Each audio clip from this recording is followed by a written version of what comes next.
everyone. PowerPoint presentation. At this time, I'd like to call to order the workshop agenda, September 24th, 2019. If you would, please stand for invocation and pledge of allegiance. O merciful Creator, your hand is open wide to satisfy the needs of every living creature. Make us thankful for your loving providence and grant that we, remembering the account that we must one day give, may be faithful stewards of your good gifts. Amen. Amen. I pledge Allegiance to the flag of the United States of America and to the republic for which it stands, one nation, under God, indivisible, with liberty and justice for all.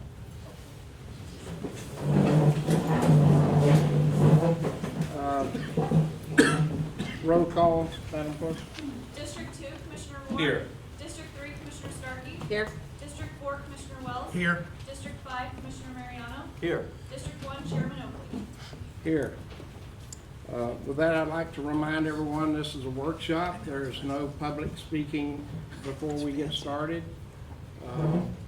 We're glad to be here. It's a great location for a workshop, and glad to be here and see quite a crowd that we have here today that's interested in our government and what we got going on today. So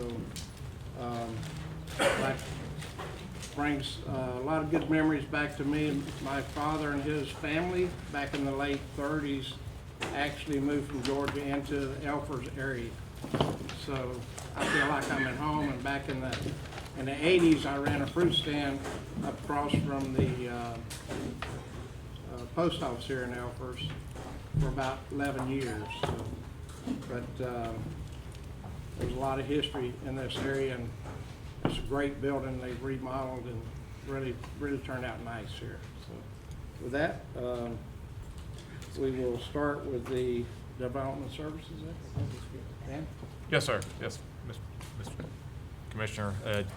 We have two items on the agenda today, both of which are things the board has discussed at various points in the last several months. And I think at the end of the day, what we'd like is some reasonably clear direction where we can go either put together an ordinance process that you'd like us to do or not, as the case may be on either one of these items. And so I think both the county attorney and me would both prefer, as we get through this, to get some reasonably good guidance, and so that we can come back to you in the next few months with either ordinances to adopt and or not, depending on what the case may be on both of these. So with that, the first one will be led by Christy Sims from the county attorney's office. And if you don't mind, just wanted to mention the Pasco County Sheriff has shown up today. Yes. So Chris Knockel is here, so I just might want to recognize him. Yes, sir. So Commissioner, should we have, Yes. invite the sheriff to the table? Sure. I mean, Yes. that's Yeah. part of this. I got a chair right here. Reason why we're doing this ordinance. And anyone else you want from your staff? Please. I'm doing a radio show. I know. Yeah, I know. It is appropriate for the sheriff's office to be at the table because this is Christy Sims, Pasco County Attorney's Office, Senior Assistant County Attorney. The idea behind expanding our registry beyond just foreclosures to rentals and vacant properties has been something that has been floating around, both because of the needs of the sheriff's office and the needs of our code enforcement department, as well as some of the other challenges that we faced as far as the appearance and maintenance of properties in our counties. I did draft an initial registry ordinance. We're going to call it the at-risk property registry, which would include things that people often refer to as the rental registry, but that's a bit of a misnomer because we're talking only about certain rental properties and certain vacant properties. So I'm going to call it the at-risk property registry. What properties are at risk? In order to define what should be included if the board does in fact decide to go forward with a registry requirement, these are the types of properties that are at risk. either for the county having to spend time or money on enforcement and or maintenance of these properties, for having trespassers, etc. But properties in foreclosure or pre-foreclosure, again, we already have an ordinance that requires registry of these properties, and under certain defined circumstances, the mortgage holder has to take over exterior maintenance of the property, but it requires a monthly inspection, it requires a local agent to be appointed, etc. So that is the nucleus of our current foreclosure registry. It's operated by a vendor, Pro Champs, and has been for, I think we enacted it in 2009 or 2010, if I remember correctly. Another type of property that are at risk are properties that are owned by persons living out of the county. It's common sense. We can't knock on your door and tell you what the problem is, whether it's your alarm is going off, whether it's, you know, you have people hanging out in your backyard that are tent camping, whether it's, hey, these tires out in front of your yard violate our ordinance, etc. Rental properties, and we're going to talk more about this, but further into the presentation, you're going to see that of all of the homesteaded properties in Pasco County, we are at a high as far as percentage of those properties being rental properties rather than owner-occupied properties. Hotels, motels, apartments, and RV parks where the residents don't have another permanent address, those are at-risk properties. Those are properties where the sheriff's office,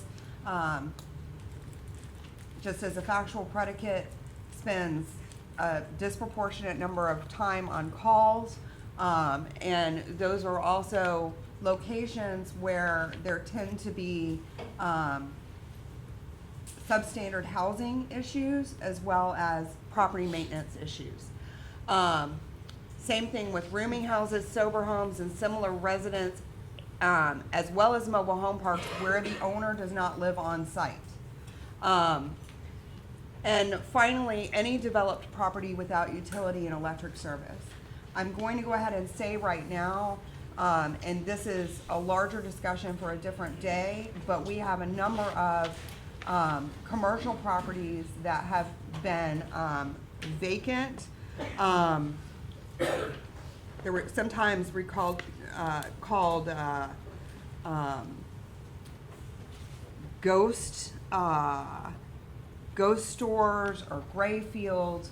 We have a number of commercial properties that are not in active use, and they're not part of the normal expected real estate cycle where a tenant cycles in and out, but they're just sitting there. And while they may not be ready to fall down, they are costing the county. They're costing the county in the form of ad valorem taxes, because each year the value of these properties are going down. They're costing the county in missed sales taxes because they're not in actual use.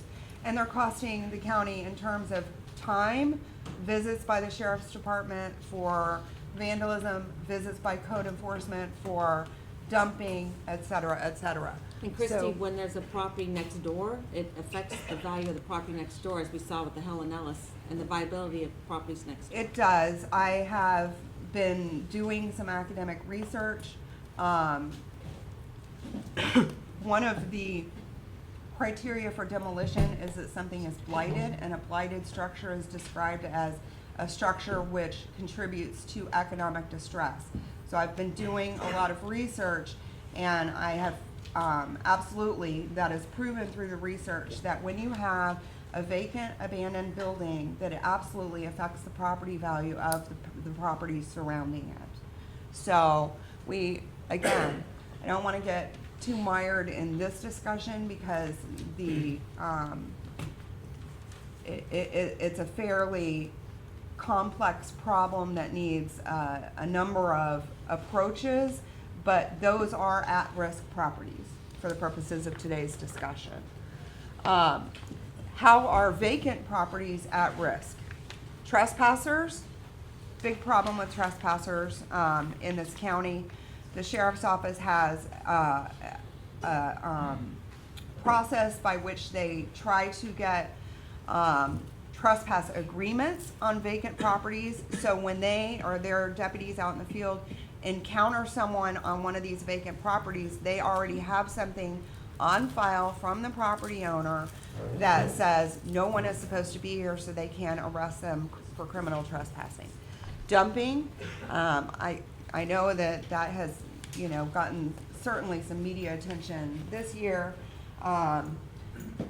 Commissioner Moore has pointed out a number of sites either on undeveloped land or on vacant land in the middle of the county that are becoming dumping sites. The west side has been historically, plagued by dumping on non-occupied properties.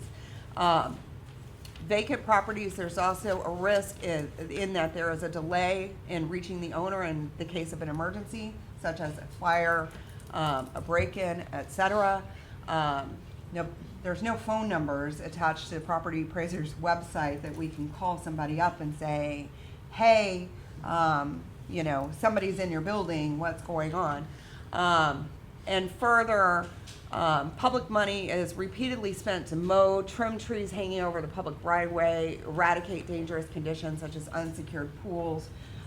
We just took down, our demolition contractor just took down a vacant mobile home that had more than 40,000 bees in it last week.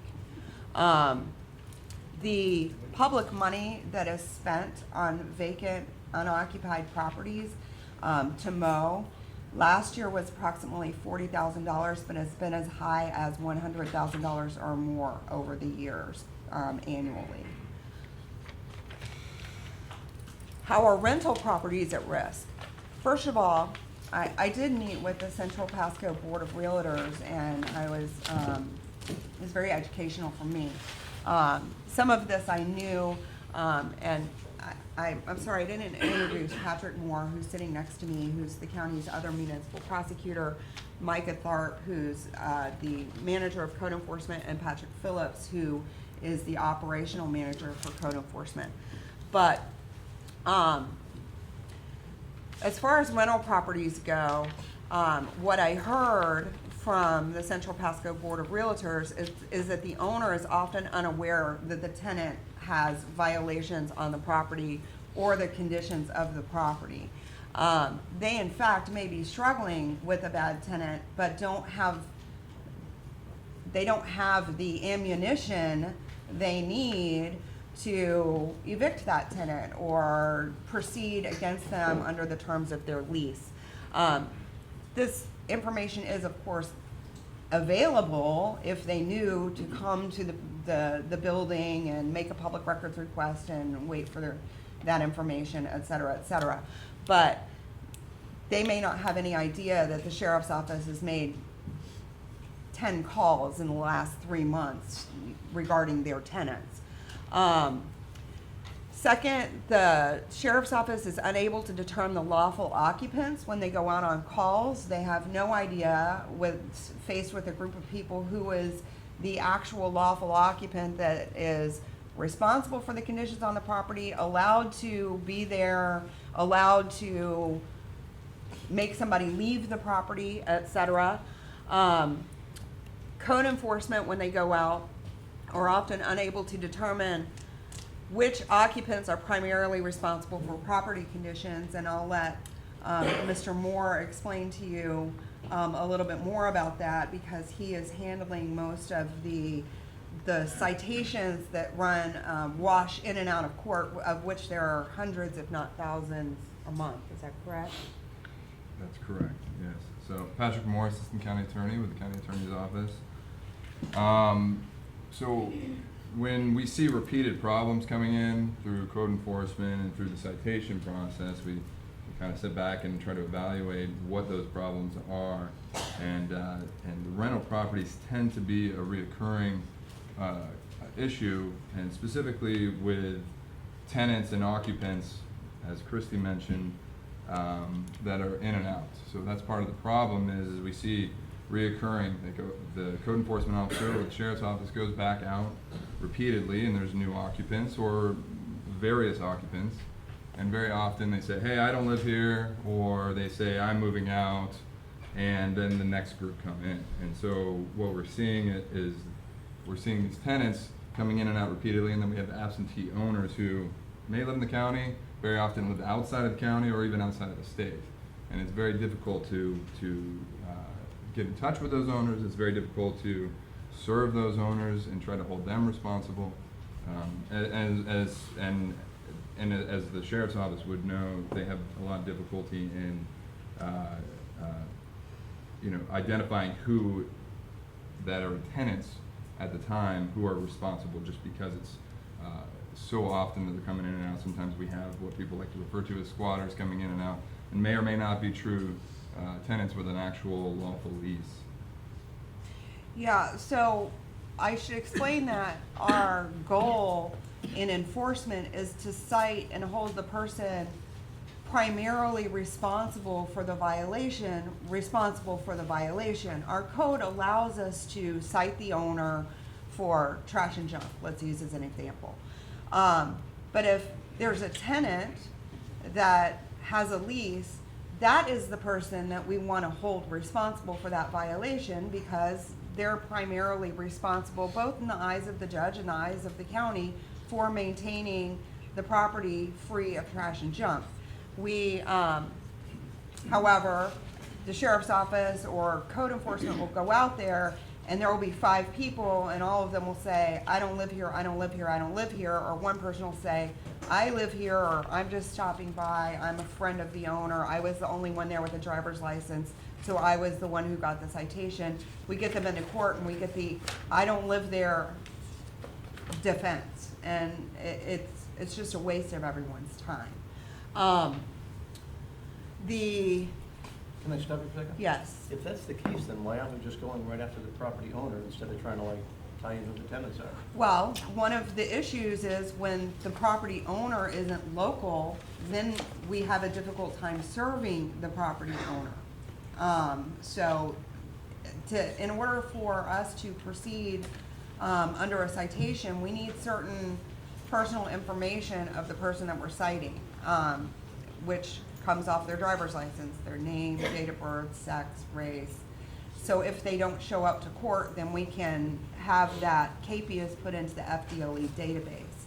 If it's owned by Joe Brown in Pennsylvania, we either have to hire a process server in Pennsylvania to go find Joe Brown and get that information. But again, the judges want, and we want, the person who is causing the problem to be the person who is held responsible for the problem. After a number of times in court where we've had occupants that have been residing there but aren't taking responsibility for property conditions, at that point we do try to at least get a hold of the property owner and say, hey, I don't know if you know what's going on down here, but here's what's going on. Technically, under the code, you're liable for this as well. And sometimes that works and sometimes it doesn't. But we have no reliable method of contacting those out-of-county owners. Chairman, Yes. just so Commissioner Mariano's right on point, and you talk about both the realtors, we met with, talked about the owner, them not being aware, and the idea is to make them aware, and the idea would be for this registry to help that process so we know who the owner is, no matter if they're in state or out of state, because they should be made aware the first time, and you shouldn't have to go through a bunch of loopholes. So that's the idea here, That's is the life idea. safety, making sure they're aware, so they can, because I've seen when we finally do make them aware, which may take months, they evict the person because they didn't know all these things were going on. So Right. Ms. Starkey? Christie, some of what you were describing is to me, is the county acting as the property manager. And that's the whole problem I have with this process, is if you're in the business of renting homes, you should be the property manager, not the county. And it shouldn't be incumbent upon the taxpayers of Pasco County to manage your business. So if we're going out to someone's home repeatedly, that's a red sign to me that whoever owns that property is not doing their job. And that's why I think there should be some kind of escalating fee that occurs at that time, so. Yeah, we're definitely gonna talk about fees. I don't mean to paint every tenant with this brush, that tenants are less invested in maintaining their property. But there certainly are some tenants that are less invested in maintaining the property, and landlords who aren't right on top of enforcing the lease provisions that require the tenants to keep the property free of trash and junk, you know. Don't sell drugs. No Right. prostitution in your house. Yeah. Again, another topic for another day, but rental properties are at risk for violating our short-term rental regulations. Rooms that are designed for temporary habitation but are used for long-term stays defeat the purpose of minimum housing codes.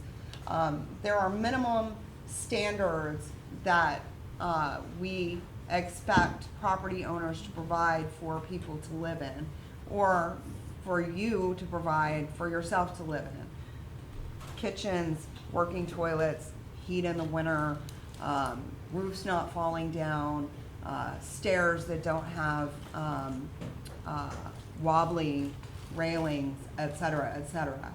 And when you are, when you have a group of people that are staying in, whether it's an RV, for example, or a hotel, those are not dwelling units that are designed for permanent habitation, and they are not receiving the benefit of the minimum standards that, you know, is expected for the standard of people dwelling somewhere. As I mentioned earlier, the number of homesteaded and therefore presumably owner-occupied homes in Pasco County has declined since its peak in 2008, despite the fact that the number of residential homes has risen. I'm a lawyer, not an accountant, for a reason. I don't have enough fingers and toes to explain all of this. So Mr. Barber, with the property appraiser, was kind enough to get these numbers for me and put them into words, because lawyers use words. The explanation which has been given to me of the cause and effect has been explained both by a business person who's in the business of residential property rentals, and also confirmed by Mr. Barber, and that is that after the crash, many formerly homesteaded homes were purchased by investors and now are being used by rentals. Those are just facts. This is a pretty chart that somebody made. I can't explain it because I didn't make it. But what it says is what I told you before. The number of homesteaded properties, we had a high in 2008. I believe of 70,000 maybe? and I'm gonna talk percentages. It's like 70,000, 70%. 132,000.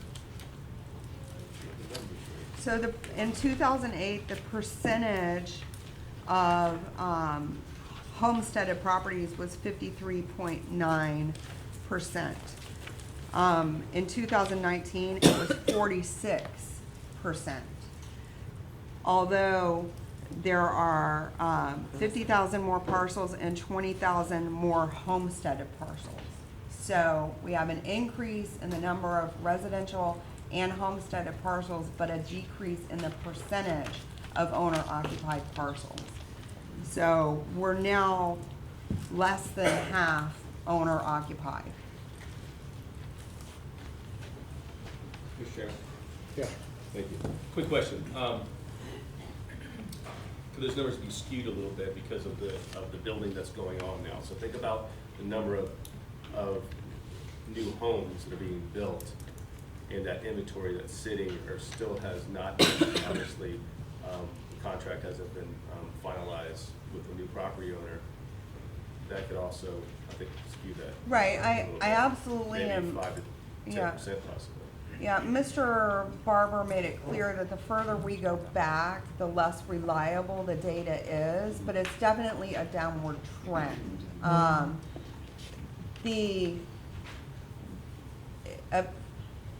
The economics people have explained to me, and y'all are business people, so you probably understand this intuitively, that at a certain point you reach a balance where it's cheaper to buy and build versus rehabbing, leaving you with a stock of vacant older homes, vacant older buildings, commercial, et cetera. So I'm just saying that the trend is something that we're not getting people back into homes, and the result is overall a higher percentage of rentals than we've had in the past. If I could, Mr. Chairman? Yes. I think a lot of the problem was when the crash happened, and as our populations age, let's say in western Pasco, you've got people they're here 40 years ago, well, they're 100 years old now, if they're still around. The replacement people are coming in are families that are renting instead of buying. There's a lot of outside companies come in and bought up all sorts of real estate when the market crashed, and now they're renting them out. And I think a lot of this is leading to the problems that we're having, that they're just a corporation running it through. And I think that's where we see these numbers are dropping. I think Central Pasco, Wesley Chapel, Trinity is a different game, but West Pasco, Embassy, and that whole area there is just Holiday. a difference, right? Holiday too. And that's why, rental properties, they don't take care of the property the homeowner does, period. And that's where you have, I think, a lot of these issues. Right. I've already mentioned this, but this paradigm leads to several enforcement dilemmas. First of all, the occupants that we want to primarily hold responsible for maintaining the exterior of the property often disclaim or refute occupancy in court. And the owners that are primarily responsible for the conditions of the structures, such as minimum housing violations, the roof, et cetera, often fail to respond to legal notices when not personally served. And when they're not local, that is difficult and expensive. The direct goals of a registry ordinance are to obtain direct contact information for the owner, to have non-local owners designate local in-county agents or property managers authorized to accept service of legal notices. This is something that we require as part of our foreclosure registry. If you're, if registration and certain conditions are triggered under the foreclosure registry, you have to have a local agent that we can go to serve warnings or citations on. We want to increase our successful warning and serving of legal notices. If the person that has the ability and authority to fix a problem doesn't know about it, then they're not gonna fix it, obviously. I will defer to the PSO, but one of the direct goals of the ordinance registry is to provide that agency with information that they need on calls. So I'll defer to Sheriff Naco to explain that. And as well as, this was actually an idea that came out of the meeting that Chase and I had with the Central Pasco Board of Realtors, again, to integrate and increase the trespass agreement participation for vacant properties. So, Sheriff? Appreciate it. Thank you, Commissioner Wells, because we brought this to you a while back, and I'd like to thank all the commissioner and chairman for your work on this, and Christy and Patrick, appreciate it, because you know, a lot of time has gone on putting this together. And I know the realtors, because we've gone to realtors a couple years ago talking about this issue, and they were supportive in the fact that they understand, because if you got crime going on in these rentals, this deteriorates all the properties, and they represent homeowners from, you know, trying to buy and sell their houses. And if you have a house in that neighborhood that's consistently have crime going on, that's a problem. It deteriorates the value of those houses. So, you know, going back to the core of what this has and why we support the way it's structured right now is, you know, owner name and contact, local contract, local contact within the community, and optional for if you want to add on to it a lease agreement, or an optional if you want to add in a trespass agreement. So I'm going to just give the story of what our deputies deal with consistently in the community. So there could be a drug house, a house that's a chop shop where they're doing work out of, and the deputy, we're law enforcement, public safety, we're consistently getting calls there. So we go out there and we're trying to deal with that issue, eventually we're able to make an arrest. You make an arrest, you know, everybody on that block is cheering, wow, this is great, the sheriff's office showed up, thank you, you know, we're not gonna have this problem anymore.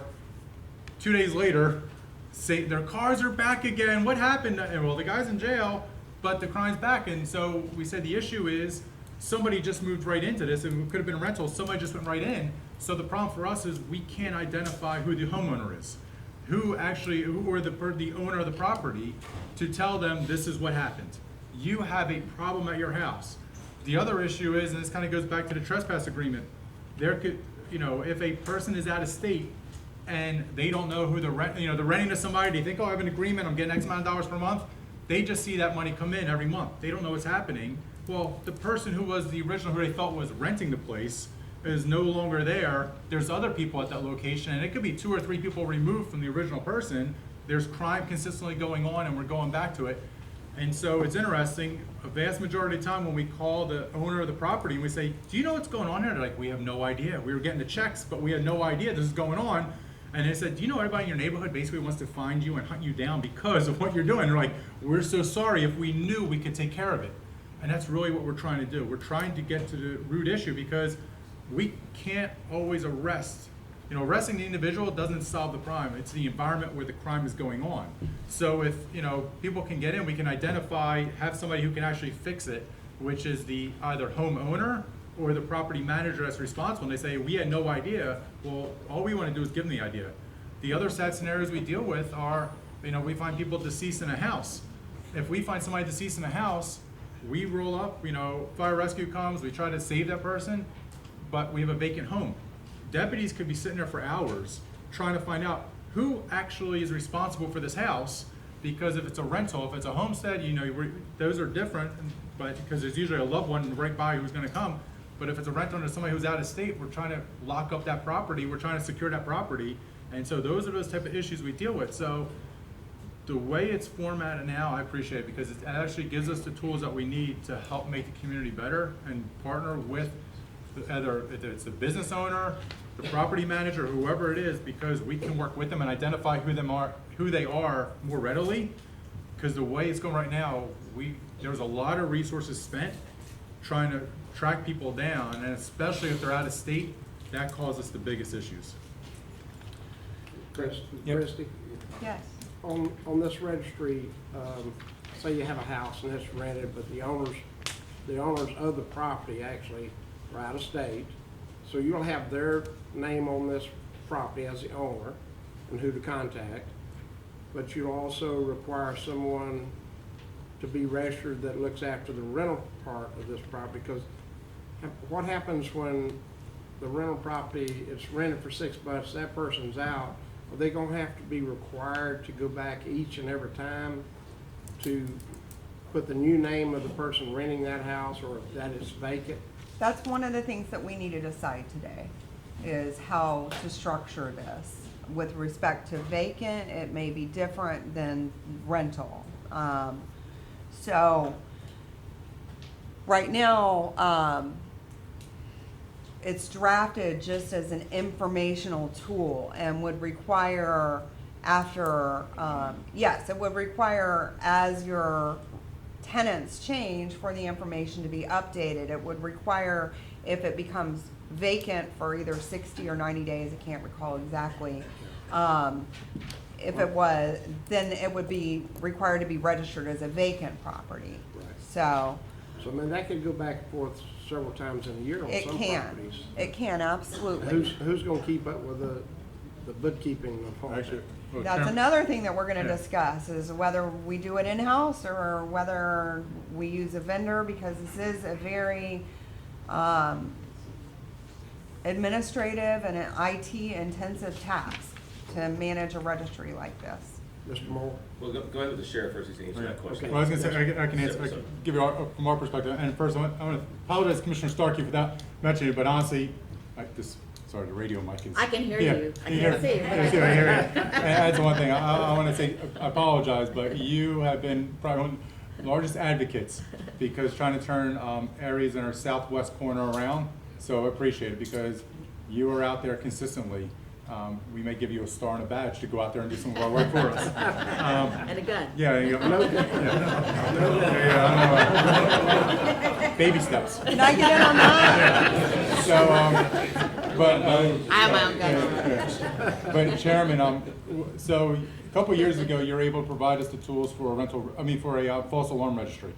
So our IT staff was able to put a false alarm registry in place. So now we're in a position that when people are alarmed, because about 7, 8 o'clock in the morning, when you listen on our radio, consistently, as people are opening up their businesses, we're getting false alarms all the time. And so we're trying to respond. And so that's been able to help crack down those alarms. On that same database and same platform, we're able to create that registry. So there'll be no costs if somebody would want to, if this is be able to be voted upon and passed, that people will be able to register on the same platform, which would go to the sheriff's office. Right. So we've talked, Yeah, Now, Mr. Moore. Now I'll ask my Sorry. question.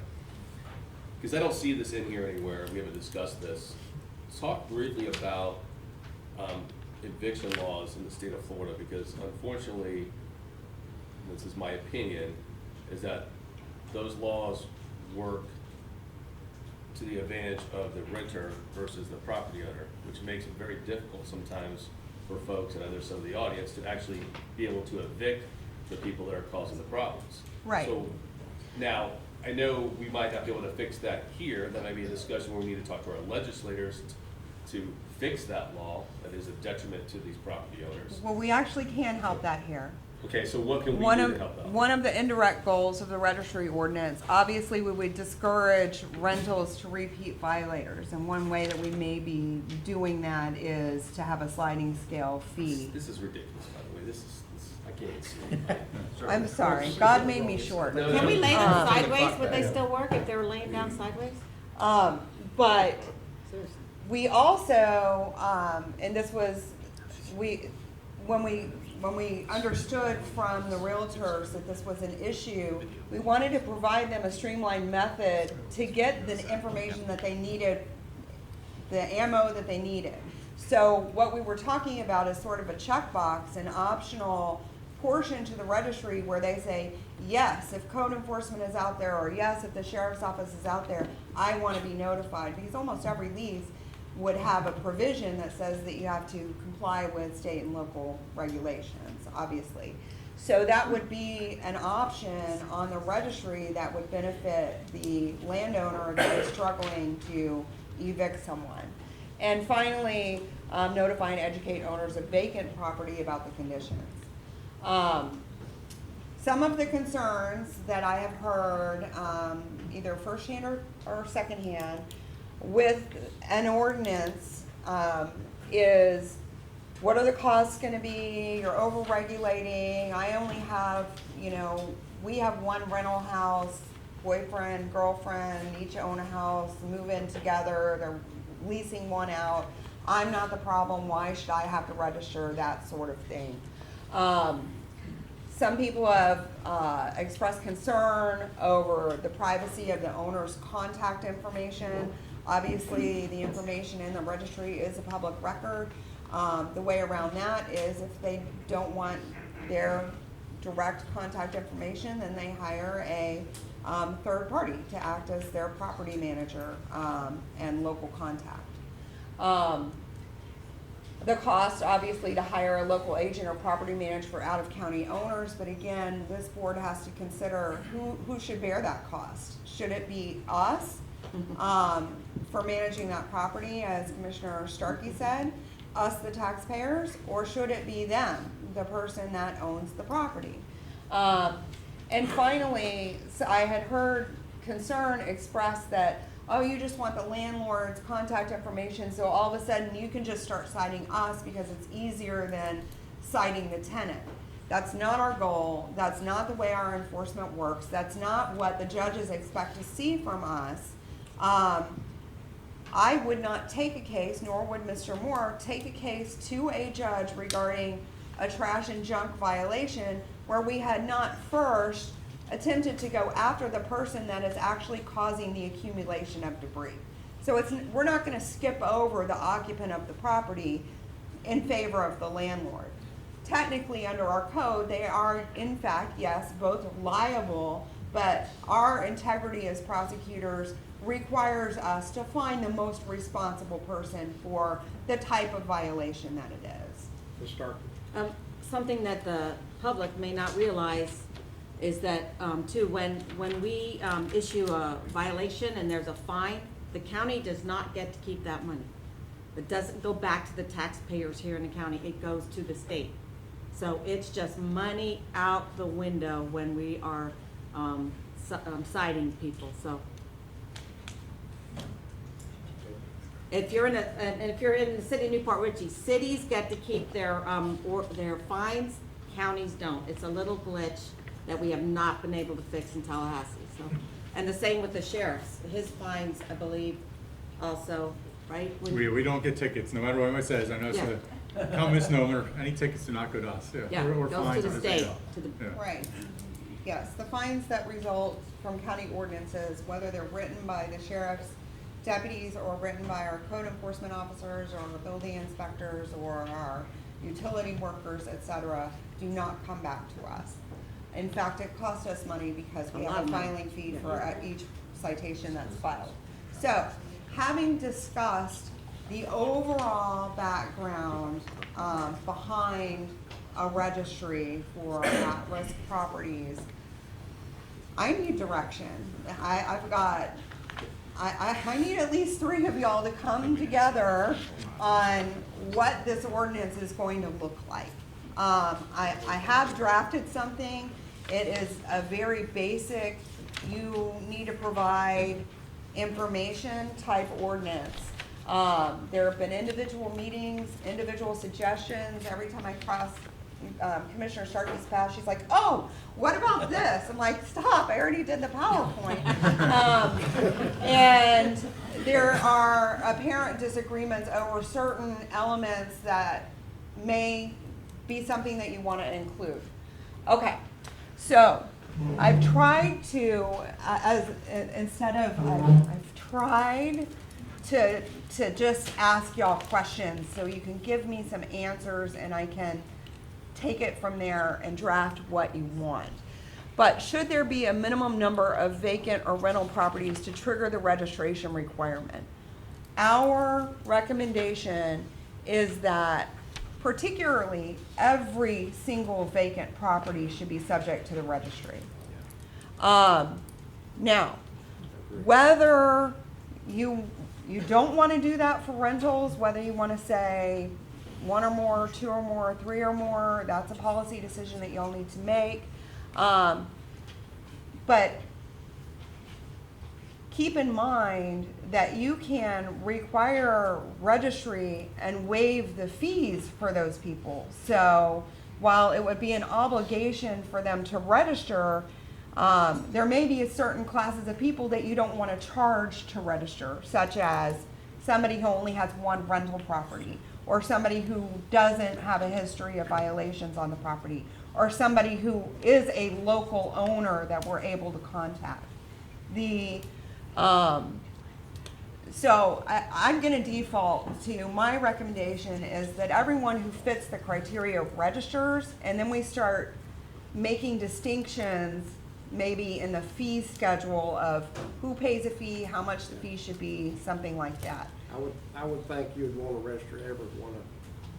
Don't leave a gap where something falls through there, and when you go to do something, oh, well, we fit in this area, so we didn't have to register. Well, and quite frankly, someone with 2 rental houses may just be as much of a problem as, or more of a problem than somebody with 20. It depends on how responsible those people are.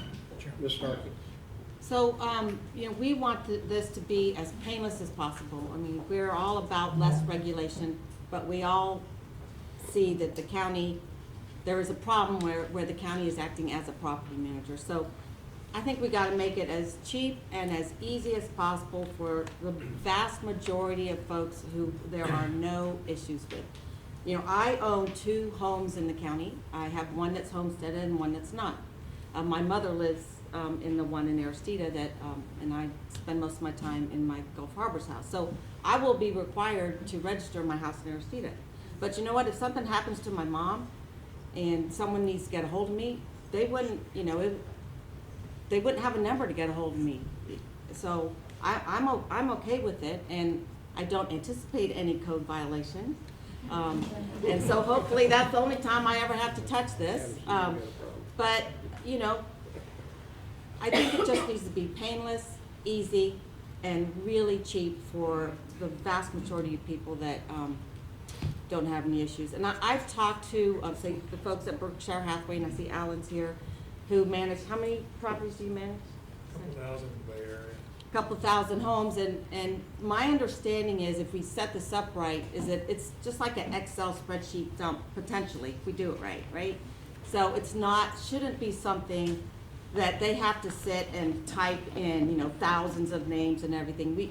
There is a way to transfer the information easily and quickly and cheaply, because we don't want it to be a burden on the community. Mr. Wells? Thank you, Chairman, and I agree. I think everyone should have to register. I know we've had issues in my district and all districts where the person has 1 rental and that's the issue. And we had ones where they have 20 and that's the issue, so I agree. As far as fees, let me just make sure I'm correct. Sheriff's Office, what you're doing it now, if you were gonna do this, there is no fees. Right, yeah, correct? you're correct, there's no fees, and I would just like to add that we know of all Mr. Crumbly's houses because they all have an Alabama Crimson Tide football sticker on every house that he rents, they all have that sticker, so that's an automatic indicator which houses he has. But yes, you're right, they are free. Well, and again, Chairman and the board, it comes down to life safety issues. I know I've said it over and over again, and I know we all are in agreement, 99% of what this is. But it makes sense to let the Sheriff's Office do it. It does not cost the taxpayers any money. And I met with the vendor. They do a great job with the foreclosure registry. They really did a great job through it. And I appreciate them and meeting with me, and I believe they met with all of us to kind of go through what they do and why. And again, I appreciate it, but I feel confident the Sheriff's Office can get this done at no cost. All right, so, Mr. Mariano? Thank you, Mr. Chairman. The vacant parcels are the scariest ones, the squatters that come in, et cetera. But sometimes you're gonna have a situation where someone could be just finished with a rental, and maybe they got a good rental coming in, it might be 2 or 3 months before they're gonna re-rent it again. I don't really wanna punish those folks or jeopardize those folks to have to get that burden if there's no issue and no history in the properties that are there. Anytime there's been a vacant thing, put them on the list, keep them in there every step of the way. I want you guys to be fully protected, knowing who's gonna be there. And any squatters for the neighbors, not have them infiltrate neighborhoods, which they do. I mean, some people live in the woods, they come in the house and go back and forth, which I saw yesterday at Green Key. So I know we wanna protect that, but if there's no history and someone's really just going from one lease to another lease, and that hasn't been a problem, is it really vacant? If it's just in between one lease to the other? Yeah, we're not, You have a time frame in yours for vacancy, right? well, under this scenario, because they're a rental period, they would be required to register. Already? Yes. so I was gonna, if you don't mind, so, Mr. Chairman, Yeah. if it would be so if it's under your name's just on it anyway, it's not necessary that we have to know, if people are changing in and out, The biggest issue from a public safety standpoint is that we know it's your property. Mhm. Does that get back to what the issue with the squad? Because if you're talking about tenants coming in and out consistently, Well, if we're talking about I think we're talking about vacant, or is it vacant or rental, everything? both. Both. Both. And Chairman, if I could, just since we're talking about this, I know that Sandra and Utilities, the way it used to work in Utilities was we would just get the tenant's information, We've got a lot of past due, not that all tenants are bad people, a lot of, and then they didn't know who the owner was, to where now I know Sandra's team is getting the landlord's information as well as the tenant's information. That way they can stay on top of who they need to go to if and when there is a past due utility bill, which is helping, and that would be something that would link right to the sheriff's office. She could send that information over to them, and then they can input that in, which will help the process.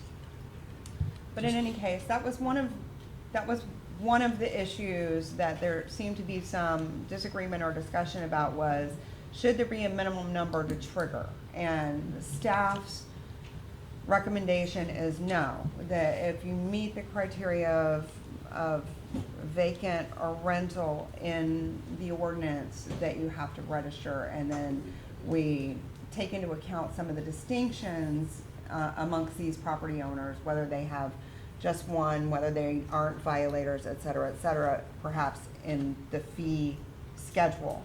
The next, What are you getting? there are, Well, I had a question, and this is where it starts getting tricky and we start getting into the details. What, are we talking about apartment complexes, RV parks? I mean, what are we talking about with those kind of situations? all right, so, next slide is people who we probably want to exempt from the registration.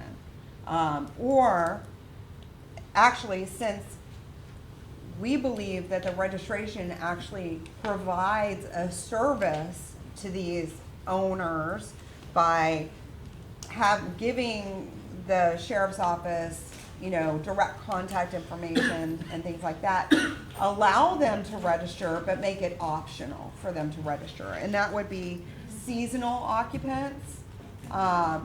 Their properties are vacant for a certain amount of time, but they're not a vacant property that is at risk necessarily. We may just want to make them optional. If they want to register and take advantages of the benefits of registration, fantastic. Mobile home parks with the owner living on site. Let me ask you a question about that, Yeah. though. So how do we know how are we gonna distinguish between a seasonal property owner and a rental property if they've registered or not? We would have to contact them and ask them if they're seasonal? I mean, that seems like. No, that's an IT issue. They're gonna register under certain categories, rental, vacant, seasonal, But what if we et have a cetera. non-homesteaded property that doesn't register and they're not seasonal? How do we know which type of, Then we're gonna have to investigate. that's, Wouldn't you want the person that's, has a seasonal property, you'd want that owner's name all the time, or whoever looks after that seasonal property all the time? If I had a seasonal property down here, I certainly, would want the sheriff's office to have my contact information for the times that I'm not occupying and inhabiting that property. Because you may have that property I just rented think- for a month, or you might have it rented for a week, and then they're gone. Well, if And then it's next thing you know, rented- somebody's in that property. If, starts if running it's through there. rented, they would be required to register. Yeah. This is for seasonal property owners who are not renting out their property while they're gone. They're I- just closing it up. I think you're making a loophole that a lot of people are gonna jump into. Okay. I just think We don't need to, careful but- about that. Mr. Chairman, I just want, from our perspective, we're not gonna be proactively going out there tracking down, like, we gotta block everybody who registered, apartments, I see if they Yeah. register that. Oh, right. This is only in case there's an issue. Right. And then, one thing, County Administrator and I, you brought up a very good point, I just wanna make sure it's clear. As we say this is free, there is work that's going to be done. Yes. However, what we perceive is that the workload on deputies in patrol, if we can alleviate their workload, it'll cost us a lot less than it was just for IT to be spending some time. So yeah, I just want to make sure, that's a great point Mr. Riles brought up, and I just want to make sure that's out there, is that, what we see over the long term is that the workload on deputies, trying to track people down and get them, find out who the owners are of the property, will save us a lot. Well, and Mr. Moore just made the point that perhaps I didn't explain this correctly. If you have a seasonal property that you come to only during the winter, that is not a vacant property. You're just not there. Okay, does that make sense? Yeah. Okay, Snow cones. all right. Well, I'll set that aside and give it some more thought. Mobile home parks, this is a question, whether these should be exemptions or optional registrants. Mobile home parks with the owner living on site.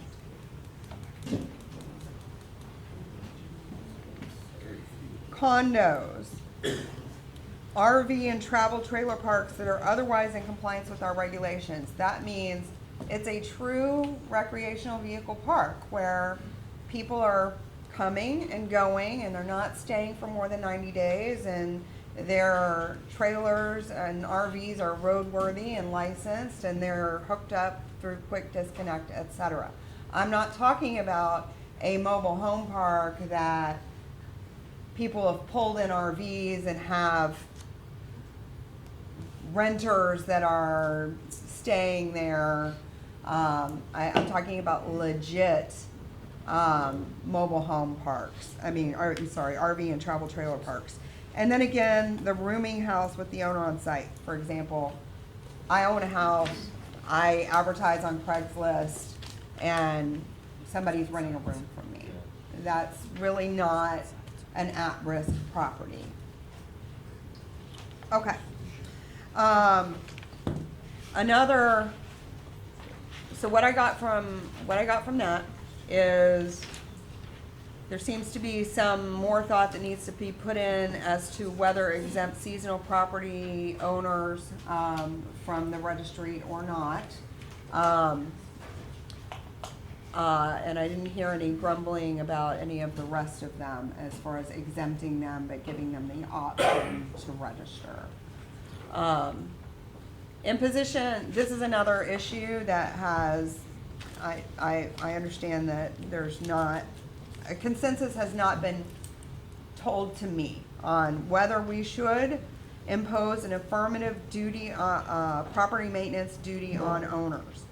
The way I have currently drafted this ordinance, it requires provision of information and doesn't impose maintenance obligation on owners of rental properties. But there has been, there's an argument to be made that the owner arguably should provide garbage service where available.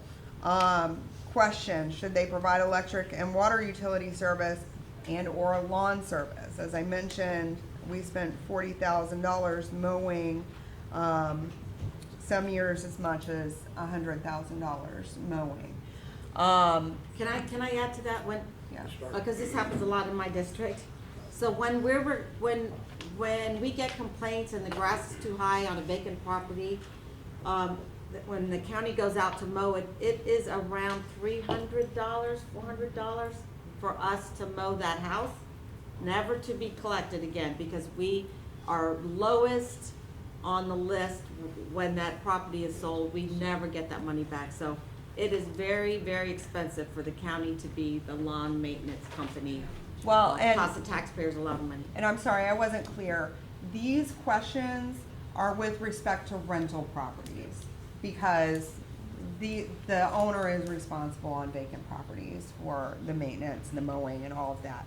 But for rental properties, this ordinance is not currently drafted to require the landlord to provide any of these services. And another option is to require the owner to verify that the tenant has contracted for them. I'm sure Mr. Moore could give you more than a handful of examples of tenants charged with trash and junk violations who don't have garbage service. A lot in my district. And tenants, again, who don't have regular lawn maintenance service. So the question is, we actually affirmatively impose those duties on, under the foreclosure registry, if a bank has taken control of a property, either by telling their mortgagee, that you have to vacate, if they've changed the locks, etc. They are affirmatively required to provide lawn service. They are affirmatively required to keep it free of trash and junk, etc. So the question is this something, and I understand that there may be disagreement amongst the board, and so I need direction. Do you want this ordinance to impose affirmative obligations on landlords to do any of these things. Chairman. Mr. Wells? In my opinion, I've said it again, I know the sheriff said it too, we need to keep this simple, it's about life safety, and eventually, I feel in the next couple years, we're gonna have to deal with the garbage thing. I think there's a way we can get that done. I know we're kind of looking at it now to where everyone in the entire county has garbage service. I think that'll be addressed, in my opinion, in the next few years, or maybe sooner, coming to this board, so I don't think it's fair for us to tell a renter that they have to have garbage, and other people that maybe own a house don't have to have it. I think when we do it countywide, then that's one thing. And the lawn service, I mean, there's issues with renters and homeowners with that, just as many on both sides. So I think we need to keep it simple. The bottom line is life safety issues, making sure the sheriff, fire, code knows what they're getting into. That's the priority of this, with this ordinance. Mr. Moore? I know it's, the one thing we hear a lot about, obviously, on the dais, and I'll be honest, I don't hear about it as much in my district, but I know we hear about some of the areas Commissioner Starkey's brought it up around, I think, Holiday and those areas, that it's prevalent, unfortunately, when it comes to the garbage service. My only fear is, as a county, I don't want to become an HOA. You know, I don't want the county to become a homeowners association. And this looks like an HOA. So I have some concerns about that. I mean, I have some concerns about the validity and actually that holding up. I don't, you know, in some of those areas too, so. The other option would be to require the owner, and this would be a checkbox in the registry. Yes, I have verified that the tenant has contracted for garbage service where available, water, electric, etc. So that's sort of the middle How's ground. the tenant not gonna have water and electric? No, we have them in my district that don't. They don't, okay. Ms. Harper, you have a question? This is where I think the scalable fee can come in, because we have on the books now rules that you cannot have grass above, what is it? 12 inches. 12 inches. So if we have to become, again, the acting property manager to say, hey, your neighbors, because we're a reactive code enforcement operation, your neighbors have called to say that they're living next to you and your grass is 14 inches high, and we have to start acting as a property manager, then their fee for registering that property gets higher. So I'm not hearing any consensus. The consensus I'm hearing is to not impose these maintenance obligations within the ordinance. Let me put a little Mr. bit. Mariano? Well, it's toothless then. Well, and, you know, Mr. Starkey, you brought up the point, I think, very well before about dealing with the trash in a rented property that just accumulates, and someone's gonna take care of it, it destroys the neighborhood. Years ago, when they set up utility companies coming in, they would include the trash service as part of the utility bill. So anytime we know someone's gonna have utility, they're gonna have trash. So I think it's okay to set that tie-in, especially in, you know, regular density areas. Not everywhere is rural maybe, but at least in those areas. There's merits to that, to keep the neighborhood up. I think we do need to work with the renters, as far as I know.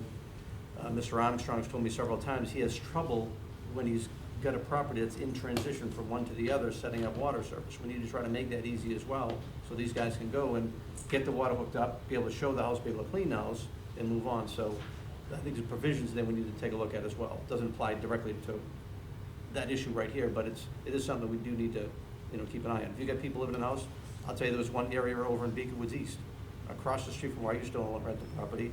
These people here didn't have running water, but they were able to set up a sewer system.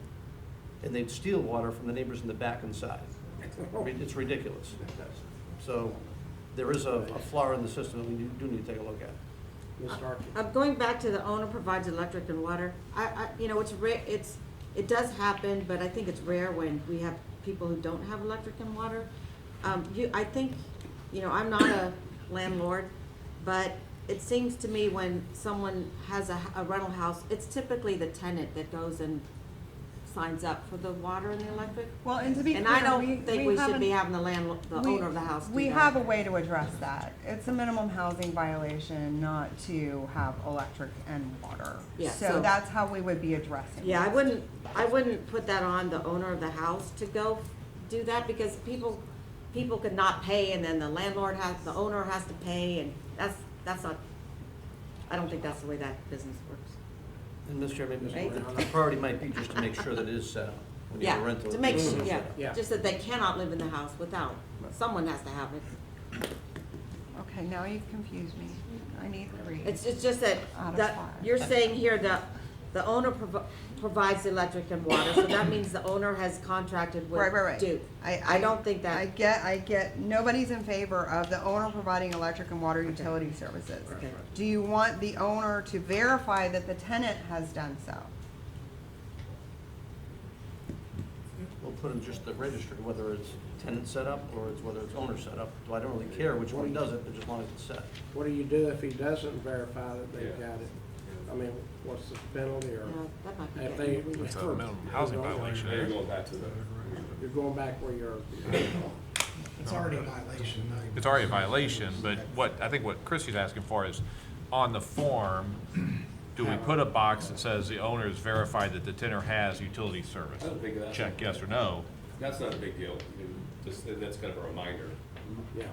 Yeah, but that means that, they have to come back in after they've given that information, I think, and touch the registry again.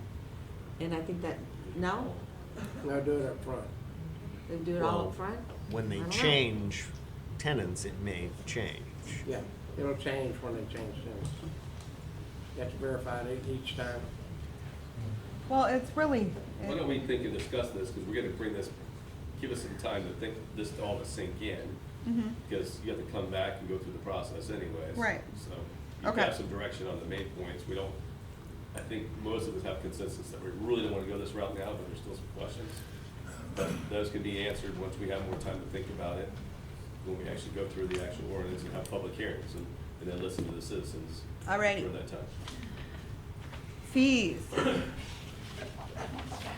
I want y'all to know that I am not a huge fan of PowerPoint, so I had this all ghetto blinged up. It was gold and silver, and Paula and Tracy reeled me back in, but they did leave my meme in, so thank you. I appreciate Sheriff Naco saying no cost, but we all know there is a cost to everything. I think what he's saying, I don't want to speak for you, is that there is a cost, but your agency is willing to absorb the cost of Right. that. Yeah, I said that there is a cost for IT. They're going to be doing, they already have the registration, false alarm registry up in place. We're just mimicking that and putting it in place. But why the information is important to us, and that's what it is, it's an information tool to find out just who the owner of the property is. It's gonna save us, we believe, in the long run, for deputies spending time out there, waiting, trying to do investigative purposes to try to find out where somebody lives, or who the actual owner is. So, Mr. Chairman, Yeah. I think we were saying, so basically initially, we're gonna have to do, there's be some coding done on the platform itself, just to allow this, but after that, we're good. Yeah. Well, there's an ongoing On clerical. his side, on his side. Right. There's an ongoing clerical cost involved. For example, uploading the actual documents for trespass agreements. But does he already have an FTE that's gonna be doing that already does the other, that's, Well, Mr. Chairman, we won't be up, so it'd be the responsibility, I mean, you'd have to scan it into the system. So all you're doing is going into our system right now, is like, if you know, 8,700 Citizens Drive, this is the owner of the property, and that's what I'm doing, and you're just putting that data in there. But if you have a rental registry, you have a rental agreement with somebody, you're getting it, putting it in a PDF form and scanning it into it's optional if you wanna do that, but that would be on the owner side. There would be administrative costs, for example, I mean, one thing that I think is really beneficial to the landlords is receiving these notifications of sheriff's office activity of code enforcement warnings and things like that. That's people who are actually taking that information, uploading it into the registry, and making it available, to the registrant. Right now, again, we have a foreclosure registry. It requires semi-annual registration. The fee is split with the vendor because there are administrative costs both on their side and on our side in managing and maintaining a registry. This one actually, quite frankly, goes even further because it provides for affirmative notification to landlords of what is happening on the properties. What is the fee, how much is the fee on the foreclosure? Believe it is it $250 semi-annually?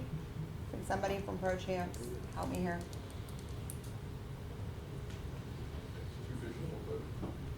$250 every 6 months for foreclosure, right? $250 per- $250 semi-annually. What do you mean? For foreclosure, you have to re-up it every 6 months. Every 6 months, you have to re-register or update, and it's a $250 fee. Yeah, we're not looking for. Every time you do that. Goodness. If you update the info, it's a significantly smaller amount if you're changing the information, say the servicer changes or something like that. To update the fee, there is a late fee to encourage people to timely register. And, I wanted to let you know that one thing that we have considered based on the conversations that have been had is instead of one base fee, options for a sliding scale fee. I know everybody's saying no fee, but I want to tell you, I just want to show you what fee options there would be, okay? You would collapse the fees for multifamily units, reduce the fees, for example, for people opting out of notifications, like, nope, I don't want to know, if my tenant, gets a warning. Reducing fees for local owners. Our costs to communicate with them and to serve legal notices are obviously lower in those cases. Waive fee for single registrable property owners, seasonal homes, one Mr. Chairman, rental. I'm sorry, let me stop. Yeah. Mr. Moore? Reduce fees for persons opting out of notifications. We're doing this so they'll be notified. Right. So I don't know why we would want to reduce fees or not allow them, or allow them to opt out. Well, let's say that they live near their government center and they're there every week and they don't have a problem popping into code enforcement and saying, hey, do you have any complaints about my property? But, so now. I'm not now- advocating yeah, any of this. I am repeating So that's- ideas that have been told to me. Right, so that's what we're at a workshop, so we're having Yes. this discussion amongst Okay. ourselves. It kind of, now we're giving them the benefit of the doubt again, which is what's going on now. So I just think, scratch that one. Okay. Chairman, Oh, you go, Well- Commissioner. Christie, I appreciate everything you put in this, but I think if the board is with no fees, then we're with no fees. We're gonna let the sheriff's office do it. There's no need for you to go over any of this. All right. I mean, you wanna go No. commissioner by commissioner and Wait. see if that's the case? Just- So what is? I don't like, well, that wouldn't make no sense. Again, I know you put a lot of work in this. We wanna, I don't care what y'all do. I just want you to tell me what to do. But Okay. we don't really need to go over any fees because there's not gonna be. Well, Commissioner Well, so- Wells, I'm gonna disagree with you. What if we have a landlord, a property where the code has gone out repeatedly and the sheriff's been out repeatedly and we have to keep acting as the property manager? What is the consequence of that? Code violation. The state gets the money, the citizens of the county are paying for being the property manager. That is where I think a fee comes in. But we have fees now. I can think of, there's one, We we're have no dealing now fees with that the county gets. But there's, no, I'm just talking about, there's a we fined them $20,000 you know, there's We have- violations, it's We totally have to be different. there's a difference between a code violation fee and a registration fee. And if we just say it's a code violation fee, we don't get the money. So, so the And a taxpayers, registration fee would help a registration fee would reduce keep the the money. subsidy from the general fund that already goes into the program. Right. So that is where I think the citizens of Pasco need to That be is what this, protected. that's what this slide is. Yeah. Is a proposal that has been made to increase or require a registration fee, for properties that do have violations. Right, that's Mr. what Chairman? triggers it. Mariano. That's what would Okay, trigger okay. it. Excuse me, Different than a Mr. fee Mariano. Right. You know, the crux of this matter is all come down to protecting our deputies that are going out there, our code enforcement team that's out there, so they know who's in the house, who's gonna be protected. If you just think back to Leisure Lane, Van Doren, okay, the slum lords that were in there, that put you guys in danger day after day, and it's destroyed that whole neighborhood. I will say, code and the sheriff's office have done a phenomenal job cleaning that place up. It's getting a lot better right now, so we're making progress. We want to try to avoid that stuff and put these guys in danger. If we've got people that aren't keeping their property up, that probably don't have an A on their mailbox sign, that type of, you know, owner is gonna be good, but the other ones that are gonna cause the trouble, we've got to go after that. And if, Yeah. like you say, we don't wanna be the HOA, but we don't wanna be having to go let the state make a lot of money when we gotta put all the resources into it. And if it's no cost to these people to go through, granted, it's incurred and absorbed by you guys, that's fine. The trouble people, just like your ILP, is who you wanna go after, and who you wanna penetrate. And you wanna get them off using our services and causing these troubles that are deteriorating values all through the neighborhoods. So I think if we do look at the penalty part, Yeah. not just the regular part, I think there's merit to it. That's a difference, and I think that's where it needed to be. Yes. We were a little confused before. And I think there was confusion amongst a fee to register. Now we're talking about a fee for property owners with violations. That's a different story. Okay. So, Well, Sheriff? and you're already running some of the programs today. You don't have the registry, but we're already spending a significant amount of taxpayer resources managing these properties today with no fee. So right now, the taxpayer is subsidizing all that work right now, both on our side and on the sheriff's That's a side. difference. This is different. No, no. I think there's agreement that fee for property with violations, and we want to be on the same page with that. Well, that's a code violation. I mean, there's already, that's already. No, but we're not in gonna, we can't call it that. It's Well, a but different, as the sheriff did with, in collaboration with the county commission, the alarm fee, there was a different escalation. tier, an escalator, when you had false alarms that deputies had to respond to. So that's sort of the same thing you're talking about here. Yeah. Sure. I just, two things, I mean, I think the whole thing is for us to work with the property owners and the managers on this. And the one thing I just wanna make sure it's clear is that, you know, informing them when something goes on. This is when it affects the neighborhood and the Right. community. I mean, domestic disturbances are horrible that occur, or domestic violence, but those type of situations would not be something where we would notify the property manager, or property owner. Or like the kid is, you know, a child who's living at the house is delinquent, doesn't go to school, you know, that's something not where we notify. We would notify owner for things because this issue is affecting the community, it's affecting their business of being an owner, saying, hey, look, this house is being deteriorated, they're putting holes all over the place, there's crime going on. Just wanna make sure you're aware of what's happening here, but we're not gonna report to them anytime something happens. It has to be something that affects the community or affects them as the owner of the business, of the house. right. Right. Christie, can we kind of finish this up? You got Yes. everything you need, or? No, Well, We there's, we have another item we've got to discuss before. I'll be quick. Okay. So the next debate that I've heard is a vendor versus PSO in-house. I'm just going to have to defer to the sheriff on his capacity and cost as far as his ability to do that. I think he said he can. I will tell you that our current foreclosure registry vendor also has this capacity, and it was a factor in us renewing our contractual relationship with them. So, do we know what they would charge if we, you know, there's a scale of if there's so many? somebody from Pro Champs come up and speak to that.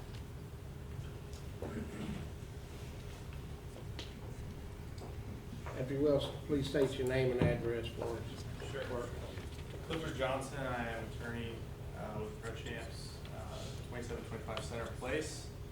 And if I can just make sure I understand the question is, what would we as a vendor keep as a charge for administering the program? Is that correct? Yeah. Yes. So typically our contracts are 50%, not to exceed a certain dollar amount of whatever the fee is. So for instance. No, they wanna know how much would it cost to register, or what would you as a What vendor? would we recommend a Yes. registration fee? Yes, We see that in different counties. I have some data, but no more than $50 typically is what we suggest per year for registration. What we're seeing in Why does it have to be per year? Why can't it be, say, a certain number at one time and then just a fee to, if Renewal there's fee? something changes? You'd have a renewal fee. it after that. could be. It's up to your purview on what you think, but typically these registries are yearly registrations. So that's what we're used to seeing, and that's what we're used to managing. So it. and this is the vendor's cost Right. to manage all of it, intake the information, format it, send it back out.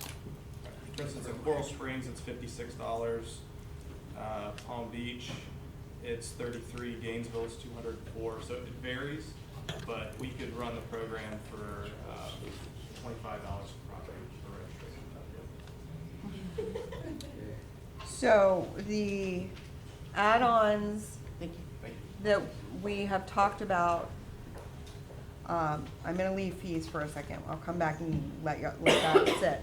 I'm sorry, I'm gonna leave vendor versus PSO for a second and let it sit and percolate. The add-ons that we have talked about as far as what's not in there right now, but that we could add, as optional, are a checkbox where somebody can say, yes, I wanna enter into a trespass agreement with the sheriff's office on vacant property, and Yeah. they could upload that. Yes, I wanna receive notifications of warnings, violations, PSO code activity requiring property, ignore the short-term rental module, and then an inspection service for minimum standards. We do not have the staff to undertake an inspection of all rental properties or even all, vacant properties.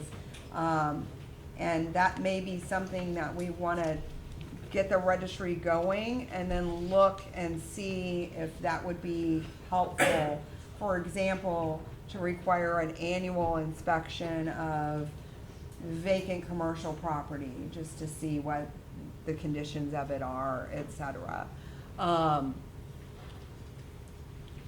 Does everybody agree that there should be an optional or a mandatory, an optional add-on for a trespass agreement with the PSO on vacant property?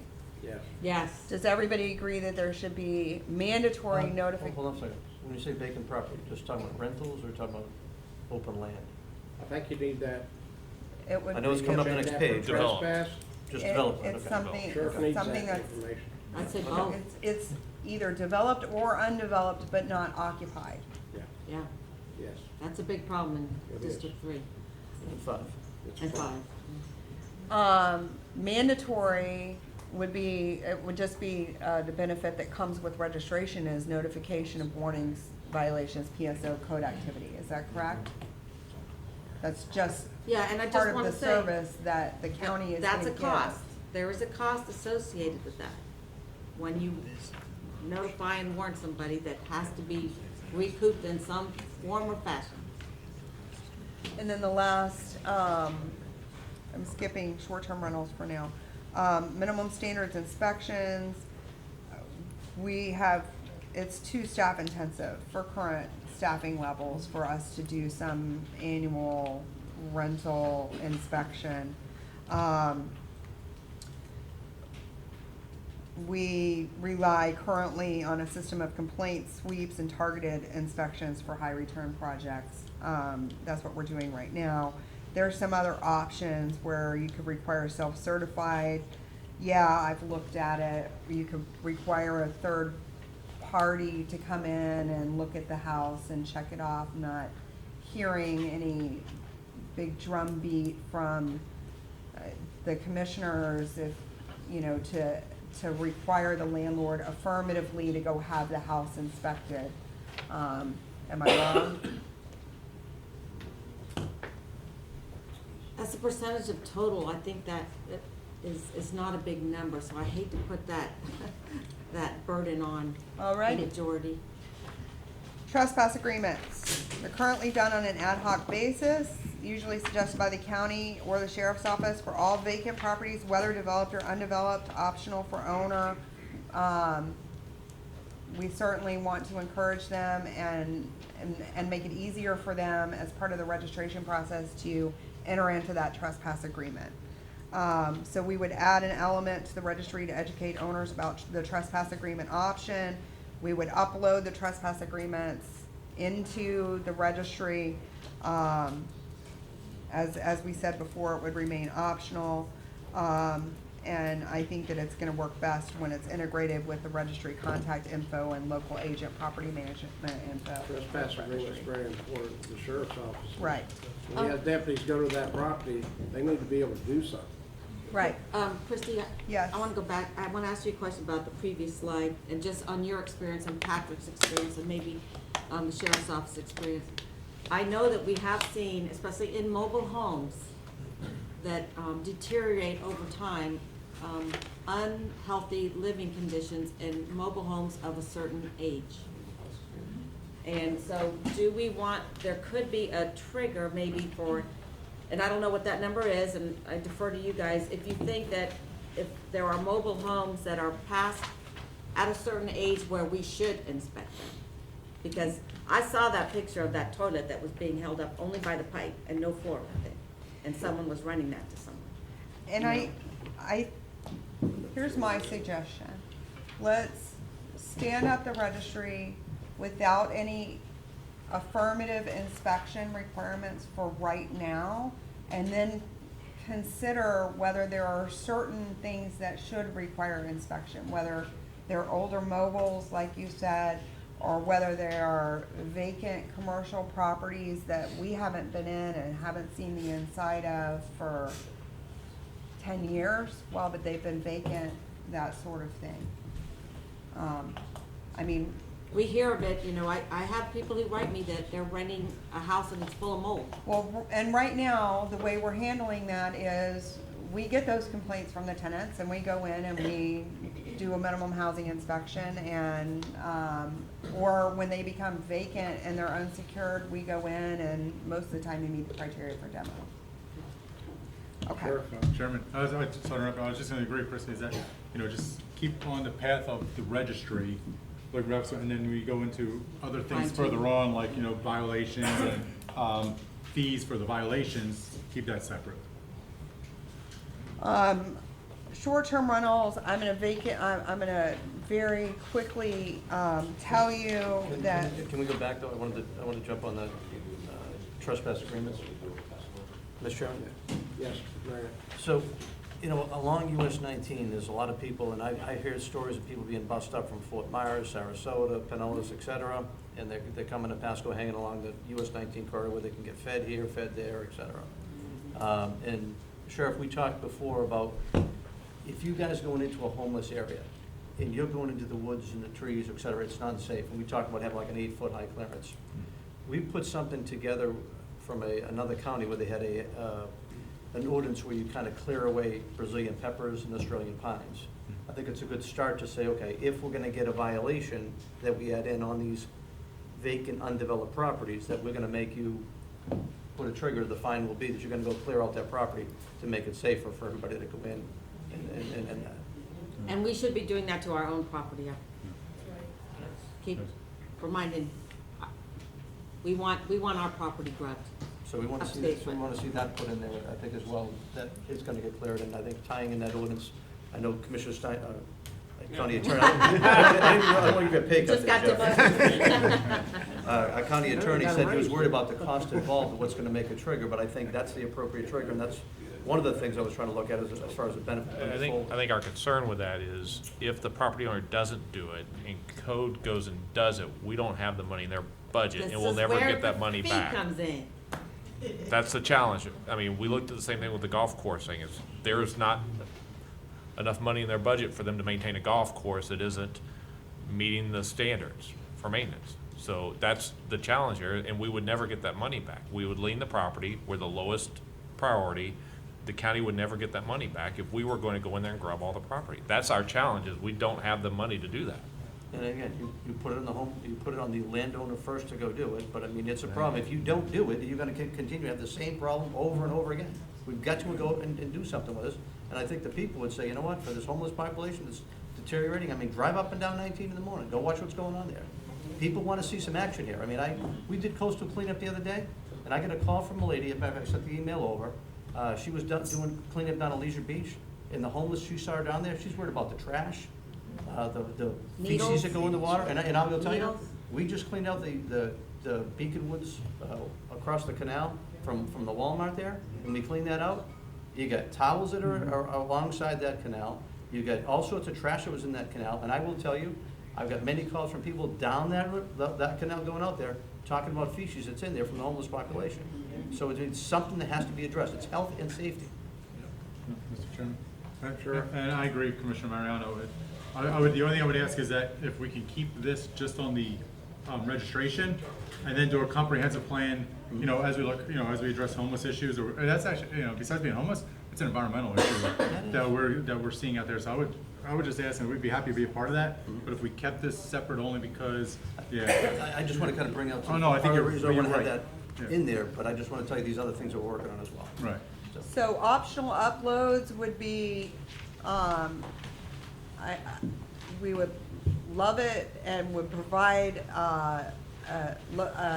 the ability for them to upload the lease, the identities of and contact information for the renters, persons or services that are contracted for property maintenance, for example, vehicles on property, renter employment, photos of the property upon rental. These would be options, but that they could go ahead and upload into the registry to create a record. Is that correct, Sheriff? Yes. Okay. They're all optional. Yeah. Violations, failing to register timely, failing to pay fees, which is apparently not applicable right now, except maybe with respect to violations. Failing to timely update information, providing false or incomplete information. The fine would be up to $500 per day per violation.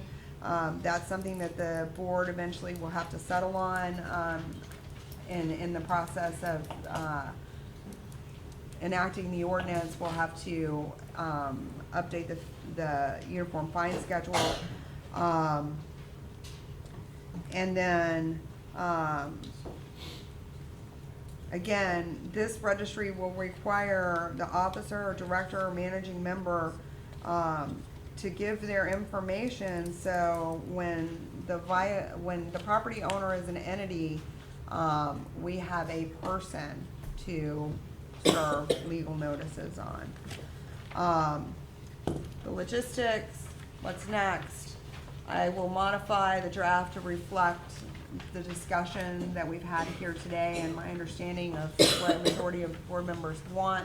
I will reintroduce the draft, and then we will have at least one public hearing. It only requires one public hearing.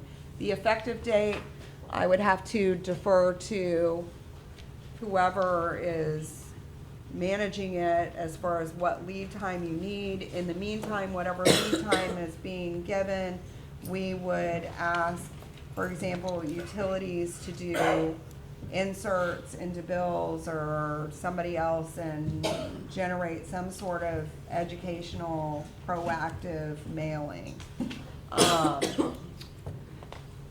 Suggest informational mailing to realtors, non-homestead parcels, et cetera, describing the registry requirements, the online link, the payment methods, if there is a fee involved, et cetera. That's it. Thank you, you did fantastic. Mr. Moore, Hey, so we have a workshop with the cities this afternoon, so I don't think you guys are gonna be here, right? Sheriff's Office. Is there anything you want brought up? You feel the important to bring up to the cities? No, I'm not gonna be here there, so. Okay, the chairman, okay. For I was just asking a question, when do we expect this to be up, just to make sure our staff will be prepared, and maybe we'll be able to have a demo of a, Chrissy, okay, so we'll just go. It's gonna take me October to get it drafted and introduced. Okay. And I would anticipate maybe the first, meeting in November for public hearing.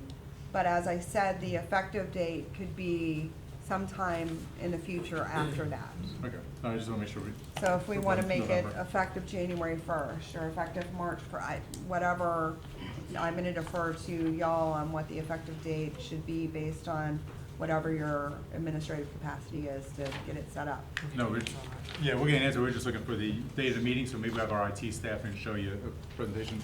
The other thing is, Mr. Chairman, I was gonna say, Commissioner Moore, one of the things I asked all the commissioners this is that, you know, talk about the cities, appreciate it, because that was actually an easy one to answer, because our biggest issue with the cities goes back to one thing, and we have a great relationship with the police departments, but there's one thing that, if we can enhance it, is that our communications. For years, we've actually sent letters to city managers, to chiefs of police, to ask us all to be on the same communication system, and it goes back a couple of years ago, when we, you know, Sheriff's Office had a separate communication system from the county. And the biggest fear always within any county is they always say, oh, the Sheriff's Office wants to take over the police departments, and we don't. Our goal is to us to communicate. So we actually gave, you know, we had a partnership, we gave the communications over to the county, so there was no threat that, oh, the Sheriff's Office is trying to take us over. I appreciate it, when you're in Dade City, thank Dade City. Billy Poe, when he was there, they did a great job. We merged, there was a few hints, but we got through them, and now it runs seamlessly. Marjorie Stoneman Douglas, when they did the report, they said one of the biggest failures in public safety was that law enforcement cannot communicate. The locals cannot communicate with the Sheriff's Office. The local police department cannot communicate with the Sheriff's Office. If there was a way, you know, we can bridge that communication gap, because, you know, well, fire, law enforcement, and I know with cities Upper Hills, you're moving forward with the fire side. If that could be one of the things in there, is that communications all has to be merged together.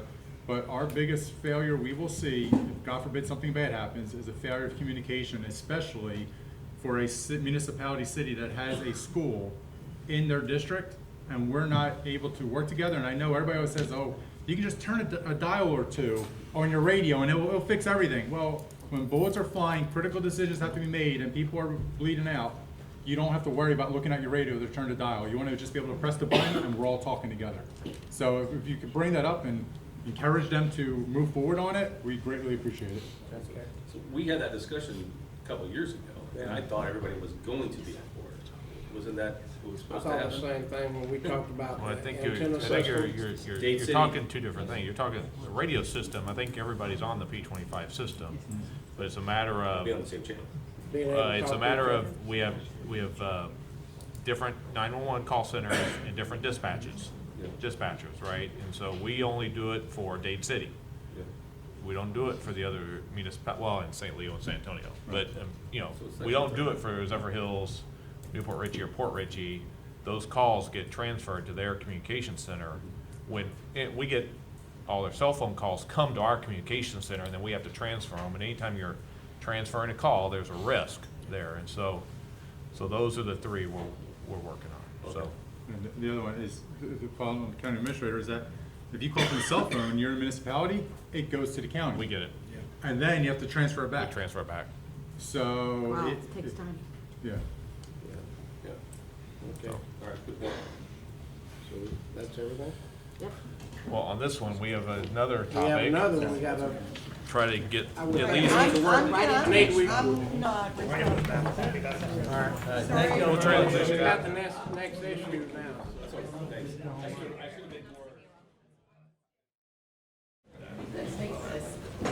All right, Denise, Okay. So, good morning, Commissioners. Denise Hernandez, morning. Planning and Development. And I do have also some of my colleagues here from Building Construction Services. I see Vanessa Rogers, I'm only calling them out because these are the subject matter experts on this item. I see Vanessa Rogers, and we had, would you join us? Who's the lead senior development review technician. We also have Esther Oluyemi, who's the building official and the director of building construction services, and Anthony Mastraccio, who is the deputy building official here on this item. So today we're going to discuss roofs over docks, and to provide a brief history on this item, not going to go back to the beginning, but we're going to go back to when Planning and Development Department staff and the County Attorney's Office were bringing this item through introduction and through first reading and ultimate adoption. There was talk at the dais that a majority of the commissioners wanted the Planning and Development Department, of course, we work collectively with Building Construction Services, the County Attorney's Office, to bring forth an ordinance that would cover roofs over docks countywide. So the question that we're asking today, or several questions that we're asking today, what do you want this ordinance to look like? So we're asking for some policy direction. So some of the options, and these are not all the options, but some of the options on policy direction is basically, do you want us to replicate Ordinance 1922, which would allow roofs, walls, and enclosures on all waters in the county? Do you want us to draft an ordinance to allow roofs over docks with no walls or enclosures that are open on all sides? Do you want us to draft an ordinance that would allow roofs over boat slips only, not the entire dock area? Do you want to look at another course of action, or do you want to take no action on the item at this time?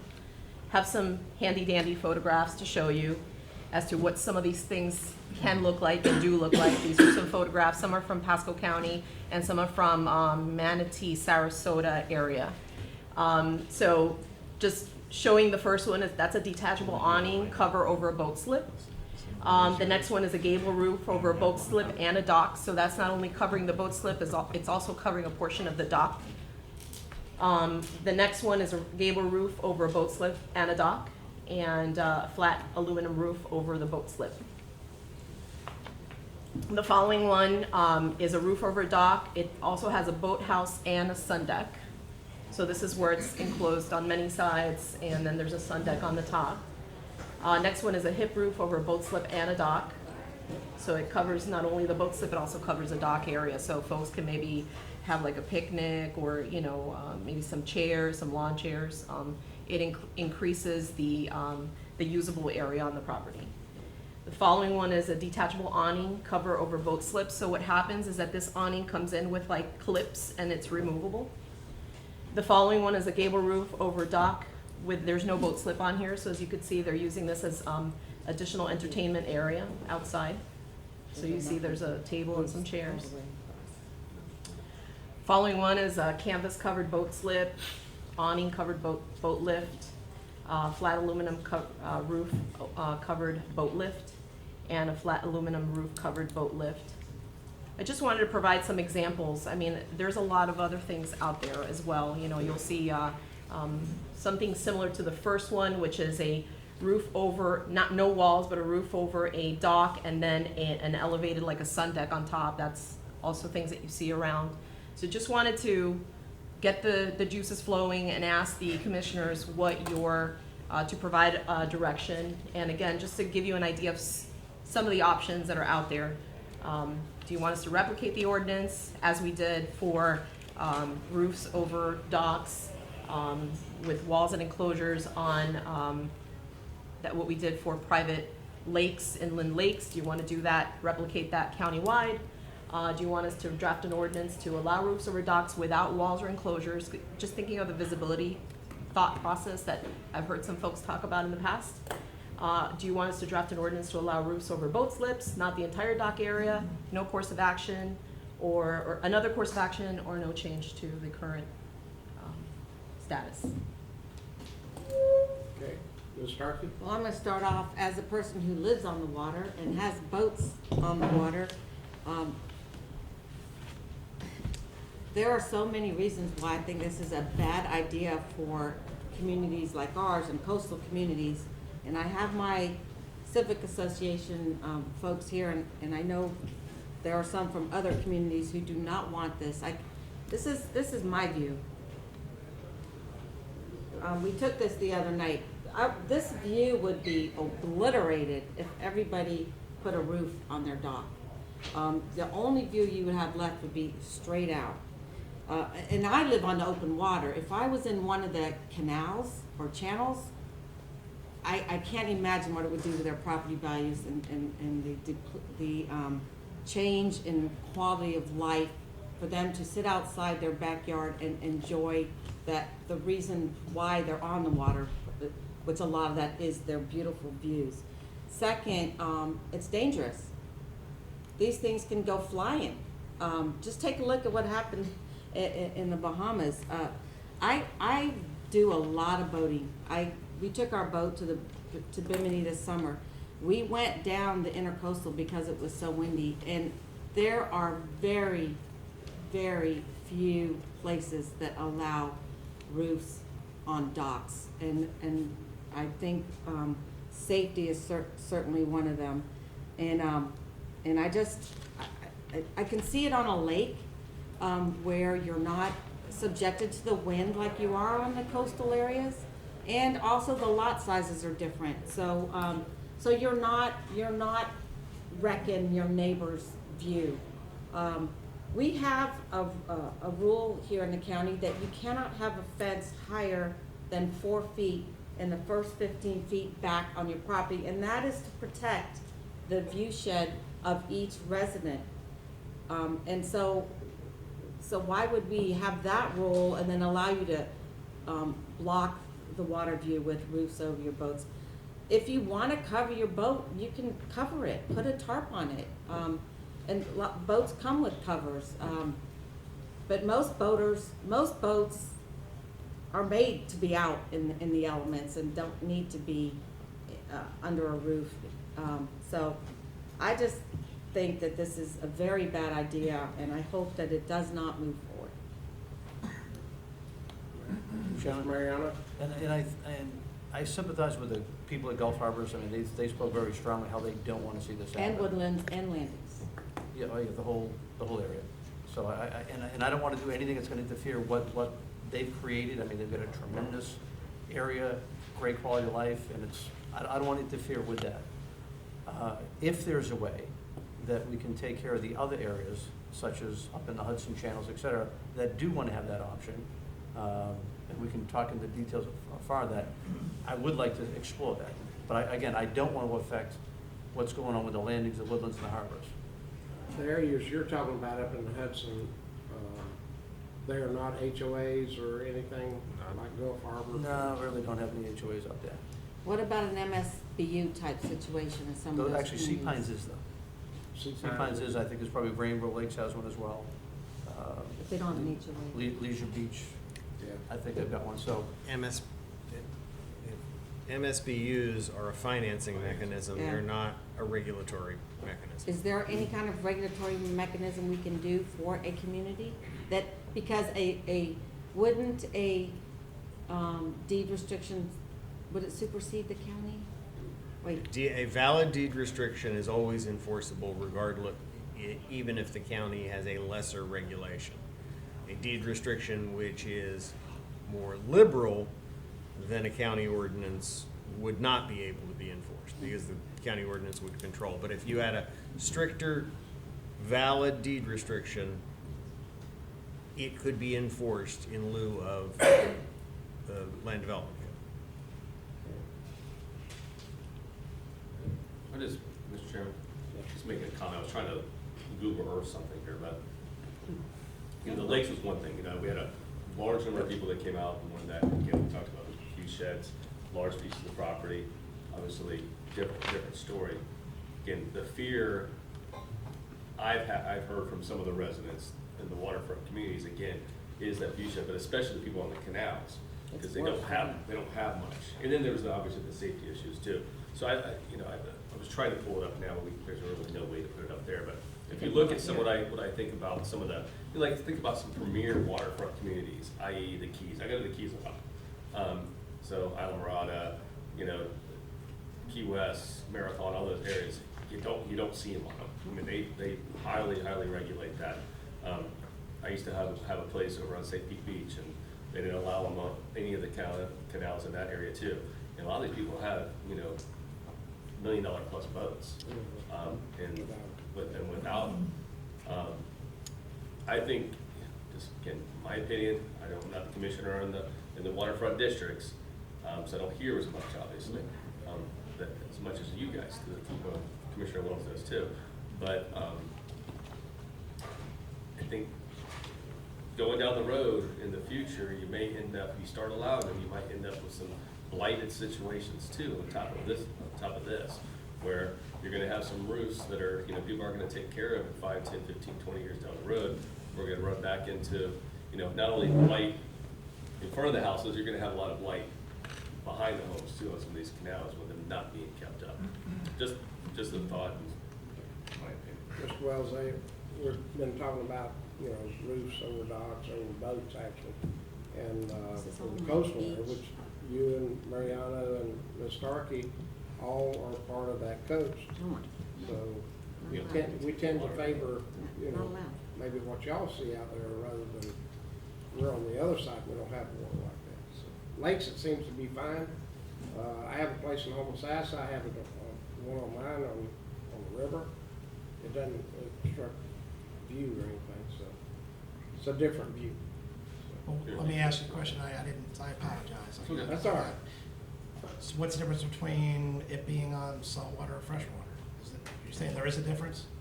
That's why it's allowed, and I guess Well, why? I think you're, like on A a lake, you got a smaller view that you see all the way across the lake, even though you have those, when you're out on like in Gulf Harbors and Well, see it's some of obstructing the those, neighbor's view. you got just total view out, you know. Some people don't, because they're on the canal, they got, you must have them on both sides there. It'll be very different if everyone has a roof. Yes, I think, forgive me, but what That's all right. Commissioner Oakley, or Chairman Oakley was saying, and Commissioner Stark was saying before, again, think about the lot lines, and you know, your docks are, some of these areas are a lot closer, so you won't, taking away your neighbor's possible view shed, whether it be across the canal, or if your house is, you know, next to each other, depending on where the dock's located, because you know, some docks almost encroach upon and go in front of other people's homes. If you look at some of the docks in some of those areas, the dock actually is on the edge of some other people's home sites too. Actually encroaches in front of their, I don't want to say encroaches, but actually ends up being in front of their home, where some of the docks are, how they're stacked. So if you put it up there, you could actually erode some of the shed. That's the points they were making. Ms. Starkey? I don't have a two-story house out there. I wish I did, but I can't imagine being on the second floor and looking out on the covers and seeing all that bird poop. That would be your view, is just bird poop up and down the channels. I mean, there's no way to keep them off of those. They'd just be filthy, and how are you gonna clean that? You're gonna have to get a ladder and get up on top. So that's another reason why I think it's a bad idea where we are. I think it's a great idea on the lakes. I mean, my in-laws had a house on the lake with a dock, and I wish, you know, I'd love for them to have a little gazebo out there, but not in the kind of lots that we have on our coast. Commissioner, I just like to make a couple corrections. I heard safety issues. Roofs on docks require building permit. They're gonna have to comply with the same wind loading that the homes that are built on the water have to comply I with. did not have to do any engineering on my dock, Well, none. I know we that's- do now, We do now, but are you gonna make everyone who has a dock now go back and but get it we're not, re-engineered? but we're not talking about the old docks. We're talking about new So docks if and you're new gonna roofs. put a So roof on your dock, then you have to you would build have a to new come in, dock? no, you'd have to come in for a building permit, and you'd have to comply with the requirements of the building permit. What I'm saying is, we have a lot of docks, most docks in the county. Right.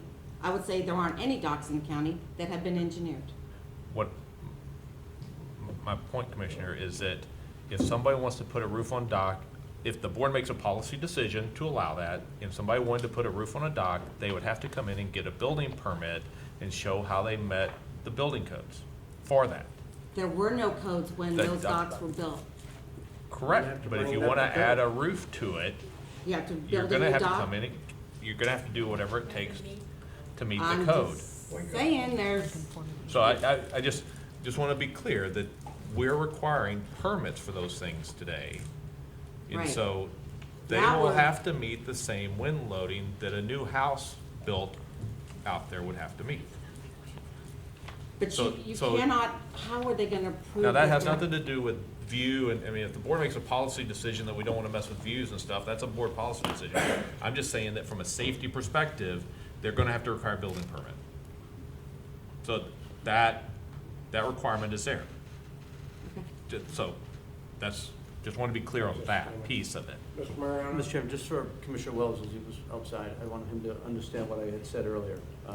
For the communities of Gulf Harbors, Gulf Landings, Gulf Woodlands, I don't want to interfere with their quality of life. What they've got set up, what they've got in place, I don't want to put them in a situation where it's going to change what they've got.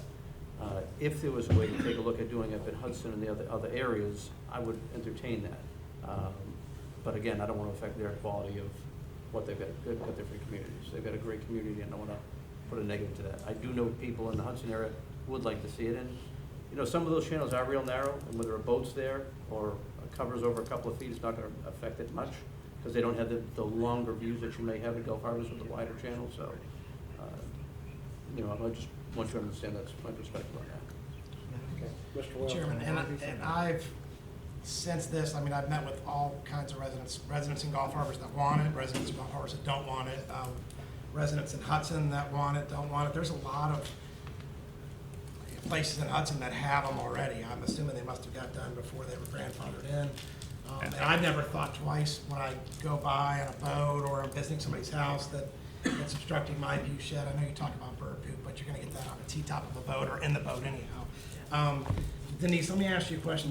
What's the height restriction right now for like the rooftop on a dock? What's the height restriction? I believe it's 15 feet On median water level? from the mean high water line, yeah.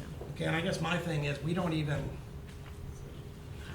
and I understand what you're saying, Commissioner, and it sounds like you two are on the same page as Commissioner Starkey, which I guess if that's the case, it's kind of a neat subject, but I want to give you my opinion. We've got boats now that are on lifts, that are up high. That boat probably you're looking at there is above the 15 feet, which is not in compliance. We should be out there faulting them. I mean, I guess where does it stop? You know, when you look at the top of the boat, it's above the 15 feet. The rooftops, they don't look that bad. I'm just using an example, Catherine, because you had it right there. That's not my boat. I'm not, but I know, I'm just, you know, no, it's My not dog. her boat. That's my Her boat's a lot bigger than that one. My boat isn't that Her boat is big. way above that area. I wish they had a smaller boat. So I see it from both aspects. Again, I'm open to, I look at it a couple ways. One, would it be kind of cool if I know the city of Port Richey, they allow them to have it. They look nice on the river. On the river. Would it, well, and that's kind of what we're talking about is on the river, the canal, on the I'm canal. just trying to picture. You know, Padova has one, it's a nice little tiki hut, but I understand also where you're coming from.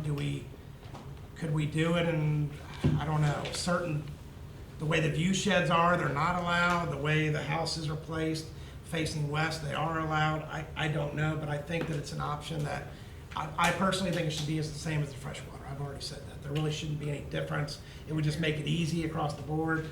But again, I understand where folks are coming from that are for and against it.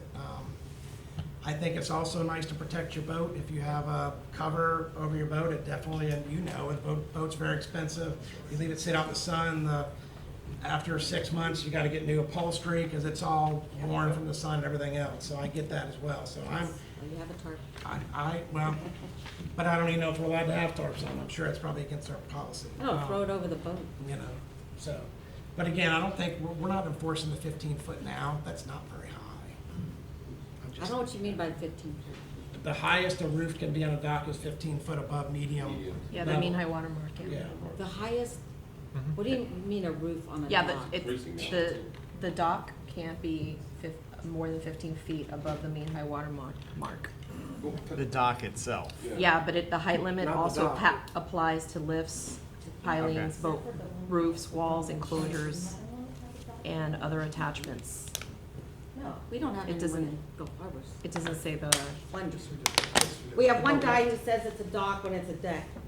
But my point is it is boats as well, and the boats are above, I could give you examples of boats that are above the 15 foot.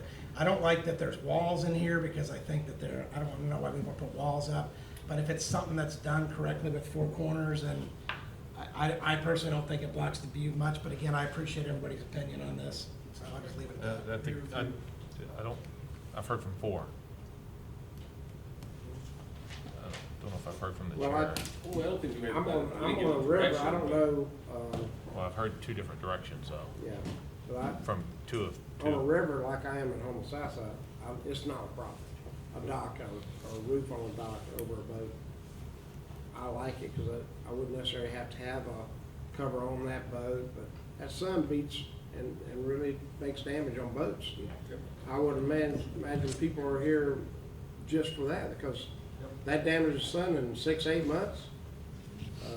It's quite a bit of damage on it. Even, I think, with even a tarp or whatever over it, you still have a lot of heat going on that boat at those times. So I kind of like the idea of protecting the boat, but I also appreciate people that want a view, and they bought out there to have that view. So, I don't know how you have both at the same time. Cover your boat. Just cover the boat if that's an issue to you. But I can tell you the vast majority of Florida, excuse me, Ma'am, excuse me, you can't. the vast majority of Florida doesn't allow them on the coast. And I challenge you to take Google Earth and zip around the Florida coastline, and they don't. So, And trying to get direction for Denise either to do something or don't do something. I've heard two each way. Well, And I'm not well, sure. Mr. Chairman, let me jump in real quick. Again, just a reminder, we're in a workshop, right? So we're not making an actual decision today. We don't make decisions at workshops. That comes when we have a public Give hearing. direction. And then it does give the residents a chance to speak during the public Correct. hearing. So, it seems like we're kind of, In the we're kind middle. of, well, again, we're hearing different sides, obviously, to this, and we don't have 100% consensus right now. So the question is, do you bring something back and we go through the public hearing process or not? And that's. No, we can. I mean, but what do we bring back? Well, let's say, All right, Ms. Stark. oh gosh, I'm losing my train of thought. So we have to let Denise know if we even want her to do anything. And so if there's, no one has answered Jack's question. And his question is there a way to deal, to finally craft an No. ordinance that allows, In my opinion, as let's I told, say if your as I lot told you. is a certain width, you can have a boat covered. Because in Gulf Harbor, in Hudson, they're very small. And maybe even canal width. Like And the Mr. width of the Chairman. canal. As I This told fast the time. board in the deliberations of 1922, this was as fine as I could slice and dice it. Well, I think that it should just stop right here. And if you wanna cover your boat, cover your boat. You can look at, people in Gulf Harbors who prefer to have their boat covered, and they cover them. There's tarps for that. There's no way Doesn't wreck to, anyone's view. There's no way to abide by deed restrictions where they have deed restrictions to keep from having the boat those deed covered. restrictions already exist in some of those communities. So will that keep that individual in that that- that's- community that's from a- building the one, commu- if the- we have a county that? Yes, but the problem with that is then you force those communities to do the enforcement actions, because if they come in and they ask for a building permit Right. and it's consistent with your code, the building official has no choice but to issue it. Okay. So, or site plan approval, or whatever you want. So that's the constant issue with a community which has larger setbacks. I mean, that's usually where you see this issue play out, is for whatever reason they were designed with a deed restriction that had larger setbacks or prohibited outbuildings or whatever, that somebody comes in and they get a building permit because it's consistent with county code, then it's a civil enforcement action between the homeowners association and that property owner. Question. Mr. Moore. So question, not a recommendation, but in some policies, or have you seen it with doing your due diligence through this process, where in some jurisdictions, did they allow them if they got a thumbs up from the neighbors? Say in the. You can't regulate that way. Okay, Legally, you can't regulate that way. I thought we had a discussion at one point where there was something that. Commissioner Mariano had proposed, Okay. when we had this last discussion, which I think was when I made the same statement I made now, is that could not different areas be, they voted up or voted down? I think I can't draft you a defensible ordinance with that sort of a provision. Chairman, and I And guess, again, just a thought. I guess I'll go back to this, and I'm just trying to still really understand, and again, I don't live on the water, but what's the difference between a roof being on a dock and freshwater or saltwater?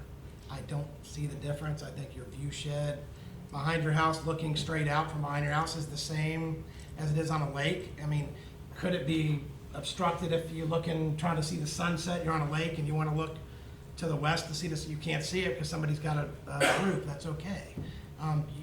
But I just find it hard that we're gonna allow it on freshwater but not saltwater. I don't think it's consistent, and I really think it comes down to property rights. It's kind of like when somebody owns property next to you and they want to develop it. I get that you loved your view, and I get all that, but again, your view stops at your property line. No offense, but I'm just being honest.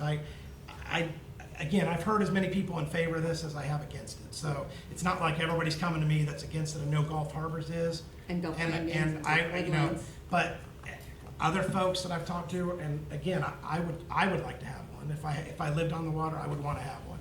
I feel So, the same way. you know. So let me say that, we have a rule, is it in the whole county that, that the fence, because you weren't here for this, your fence cannot be higher than 4 feet, 15 feet back to protect the view shed when you live on the water. So we already have rules to, and the county has already stated that those views are valuable. And so look at this, we shot this from the dock the other night, and my neighbors are not happy if their view gets obliterated as well, but that whole thing changes if it's roof after roof after roof. And I'm on open water again. If I'm on a channel, then it's really gonna be bad for those folks. But you're on Those a those people that are on the If you canal want is to totally cover your different. boat, She's on a canal there. That's No. not open water, it's a canal. I'm on an open canal. If you wanna cover your boat, you can cover Well, it. it's a canal. It's the You same. can do what some of the folks in Gulf Harbors do, put a tarp over it. But don't cause damage to your neighbor's views, and also, I think there can be dangerous issues. And again, I point out that the majority, like by 95%, don't allow, that's staying on the ground. Don't allow covers on docks on the coastline. Now, a lake is different. The lots are bigger. The houses are set much further back typically than what you see on our coastline.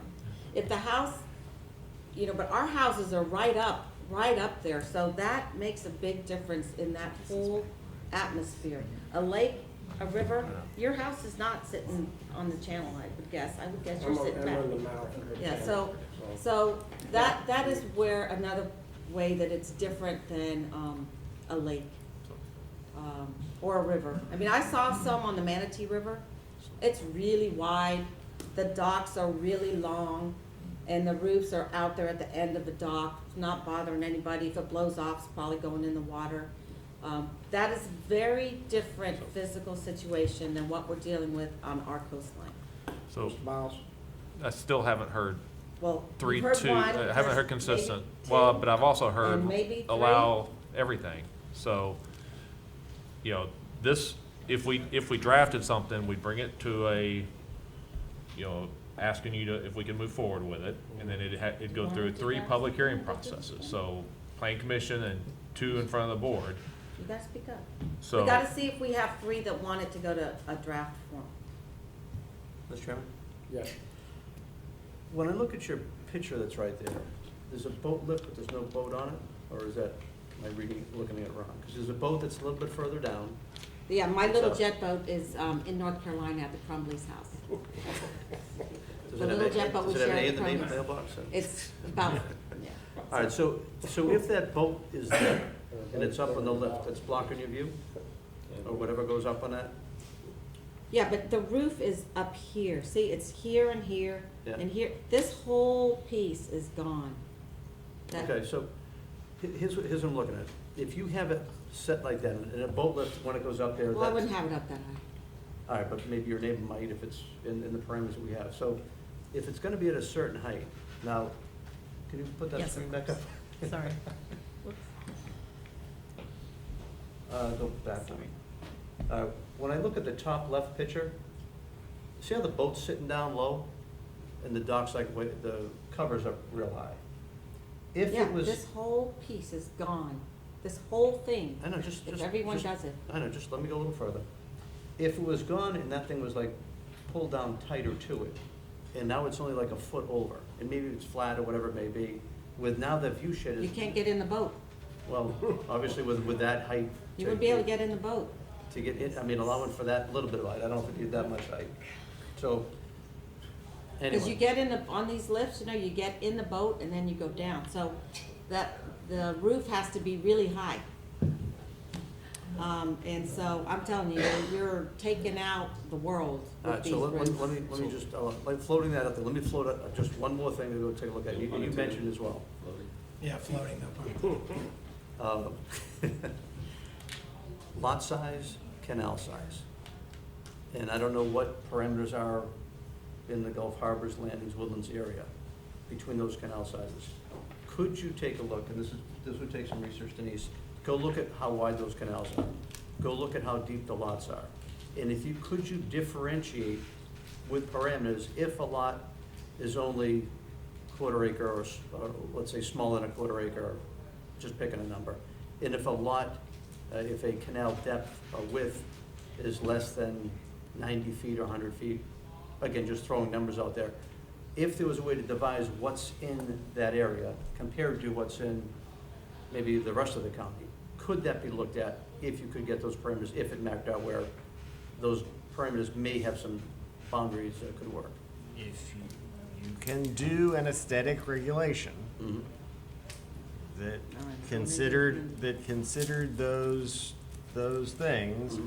that considered the material, I mean, you don't necessarily have to allow a truss-built roof over a dock. Yeah. You can do something that's more low profile, and but that's a policy decision for the board. And yes, if you treat everybody the same, you can make a defensible aesthetic regulation.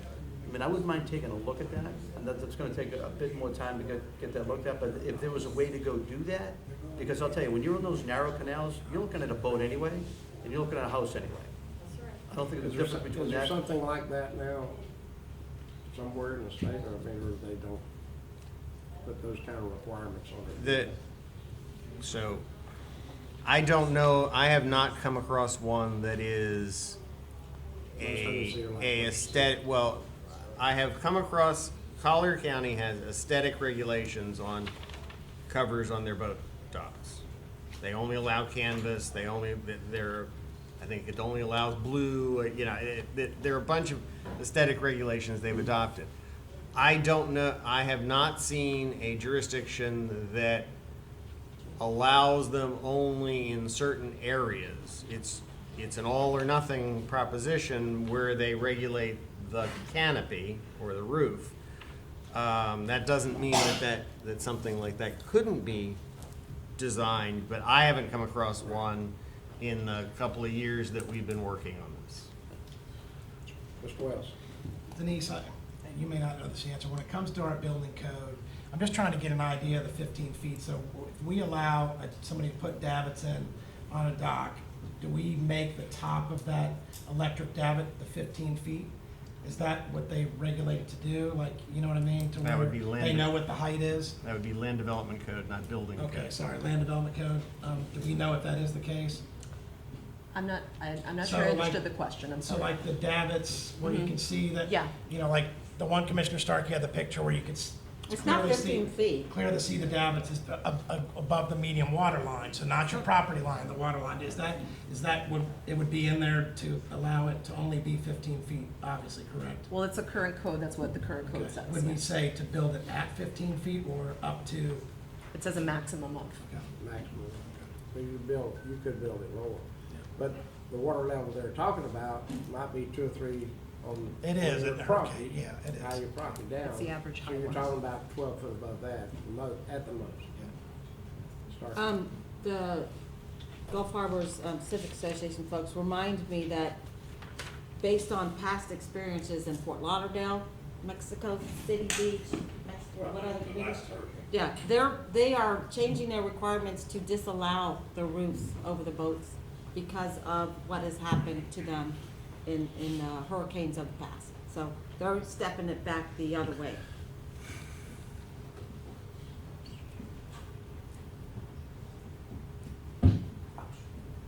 That's the way we do it. I don't know, Mr. Chair, I mean, I've heard 2 and 2. What would you like us to do? One of you three I'm a speak up boat and kill owner, this and I thing. can tell you, I like to protect my boat. Here, here. All right, well, I mean, again, there's 4, there'll be the presentation, discussion, then there'll be 3 public hearings afterwards. I mean, it's not So like Jack, you're okay this with them in Gulf happens Harbors and Gulf overnight. Woodlands If and we Gulf can- Landings? If we can go protect them and look at the lot size canal width and find some ways to make that so it fits, I'm good with taking a look at it. Yeah. I know that'll take a little bit of time, but I think it's worth Yeah. taking a look at. I'm okay with that. If we work at it and make sure it's the best it can be. We'll see what we can do, and we'll bring you something back. All right. Am I good? Are we gonna adjourn for lunch and be back here at 1:30 for, is that okay? All right, yeah, thanks.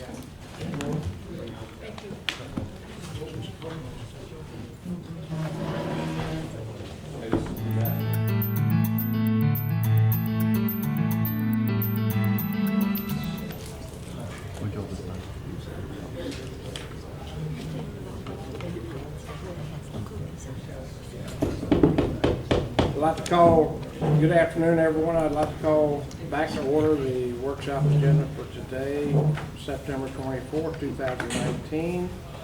This is our meeting we have with welcome City of Newport Richey and Port Richey. Welcome to the table. And with that, we will move into, I guess, City of Newport Richey. Thank you, Mr. Chairman. With your permission, what I'd like to do today with our time is introduce some projects that the city is currently implementing and then talk about some ordinances that we have either effectuated or plan to effectuate, which may be of interest to you.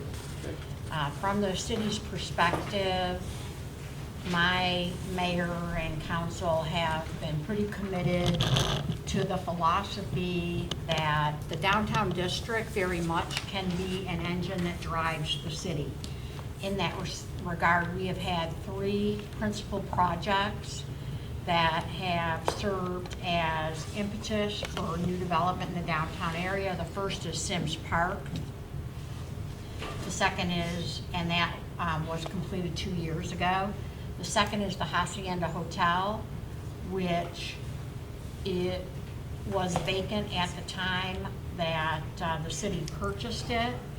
The city has invested over $2 million into the facility. We have now entered into a partnership with a developer who owns and operates a boutique-style hotel in Mount Dora, the Lakeside Inn.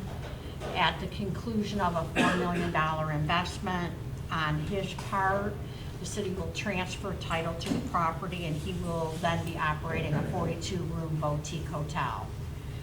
In addition, and of equal excitement to the city, is the Main Street Landings project, which as most of you are aware, was a shell building, and it was left for a 10-year period of time.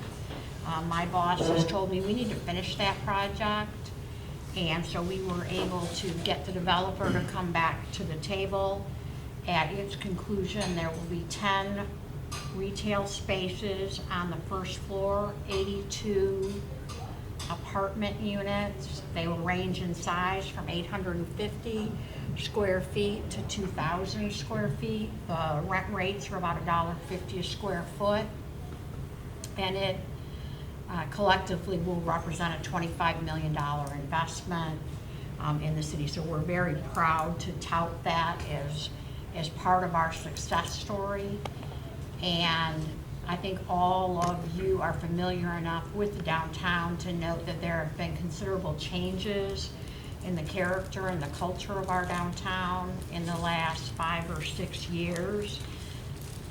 We believe that these projects were without question the impetus that caused a revitalization in our downtown area. And we are very grateful for the amount of private investment that's been made.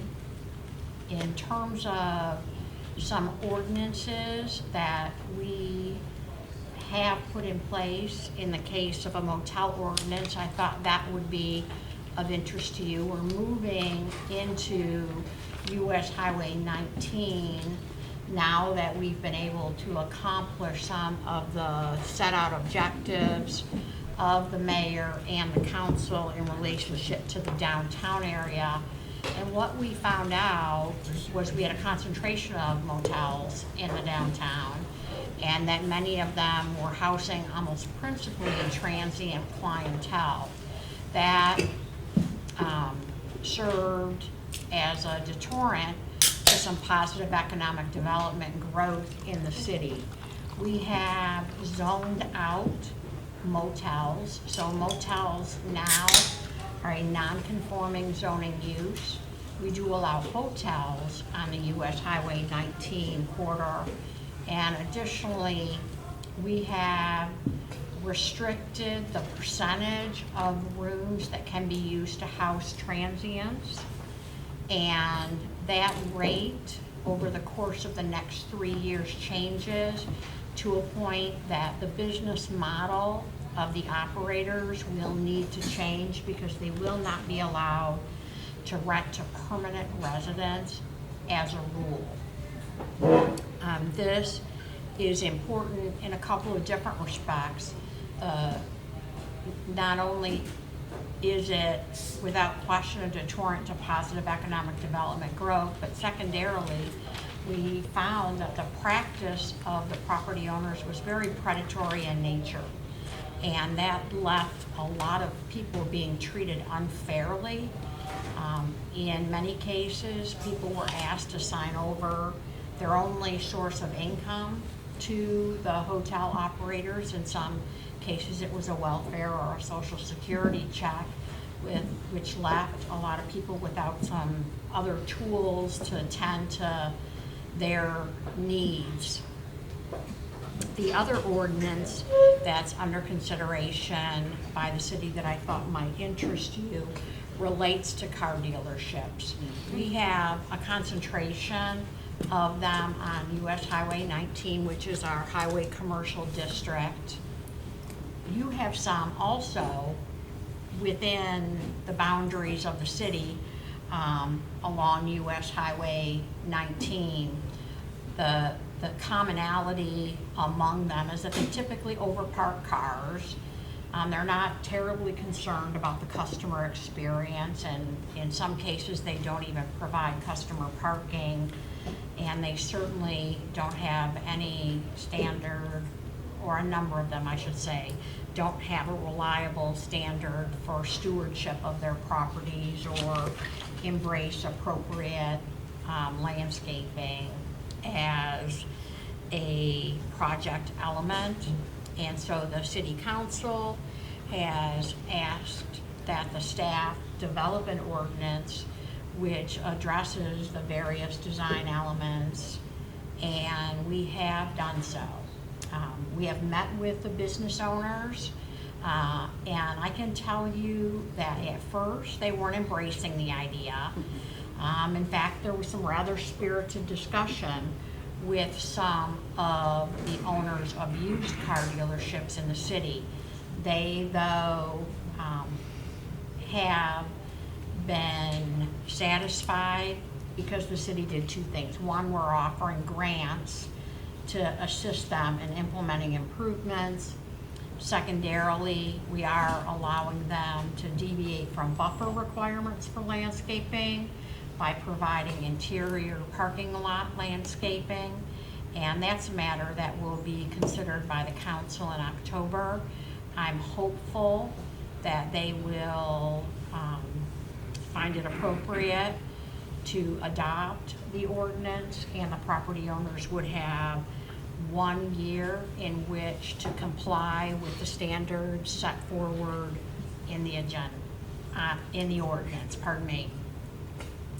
Topics that are of interest to us to discuss with you are annexation, Leisure Lane, Van Doren Avenue, and what we're asking for specifically is we would like you to advance that project as a legislative project to be considered by the state as a priority. The city does plan to advance it as a priority, but in respect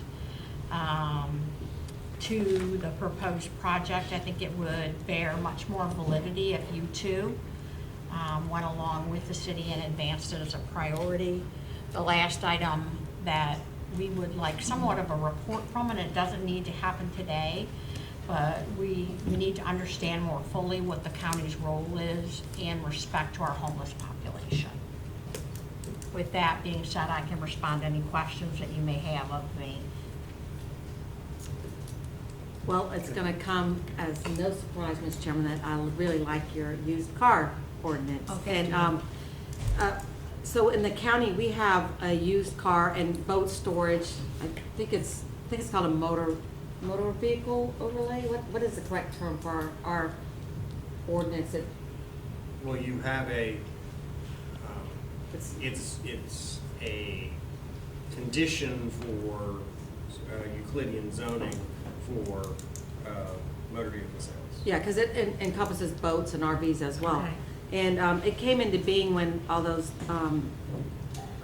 dealerships were coming into Wesley Chapel, and the neighborhoods were getting very nervous about having that right in front of them on those commercial lots. And so, but that ordinance does not fit US 19 because it requires a 75-foot buffer between the business and a residence. And as you know, when they took away Yeah. some land on 19, that's You just don't not have that possible. depth. So Right. we need to work on ours. I'm really not happy with the way our used car dealerships look at all. And frankly, many of them are not supposed to be there. They've never come in for site plan review and have taken the steps to be a legal operating business. So we are working on ours. But I'm worried that if we don't fix ours, guys, we're gonna get the leftovers that don't wanna fix theirs in Newport Richey. So we're gonna be back, because we've been able to move some of them out, but I really like what you're doing. I think it's a blight problem on 19 that needs to be addressed, and I would encourage us to take a look at what you're doing with the used cars. They park in the driveways, and I agree, there's no parking spaces for customers.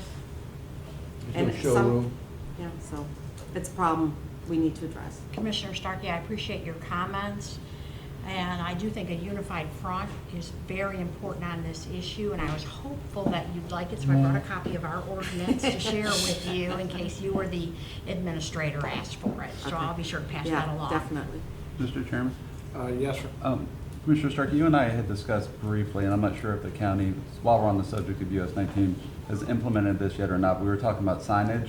Yes. Some of those old, very large signs that y'all were looking at. If a business goes out of business for a certain amount of time, then you require them to remove the older, larger signs. Is that You want something me you to guys, if you could Yeah. enlighten us on So what what, we're doing and there? this is from our original sign ordinance, and we're tweaking it to make it even better, to do some sunsetting. But as you know, all our new signs cannot be higher than 11 feet. Then they have to be monument, and they're supposed to have some kind of architectural detail.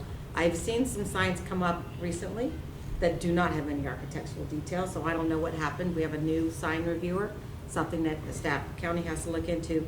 But, so then you're left with non-conforming signs, the signs that are the old signs.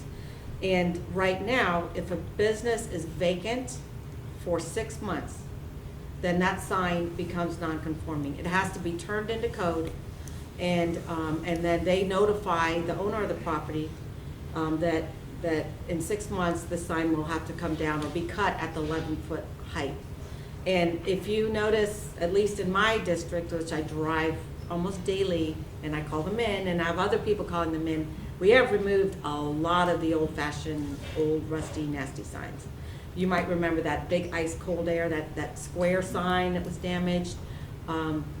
We have a couple more getting ready to come down, and it's been real effective in changing the look of the community. And so I believe we're working on our new sign ordinance, where we're looking at maybe allowing electronic signs, getting rid certain types of electronic signs, not the kind that spin or flash, okay, but one that may change a message.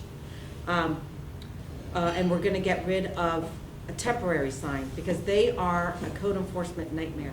To have our code enforcement go out and see if they have the little sticker on the back, because we only allow temporary or banner signs a certain amount of times of the year, and then all those flappy flying, signs that are very distractive. Well, as I understand it, our new sign ordinance, just to workshop it, we're trading electronic message signs for temporary signs, because they won't need them anymore, because the message can change.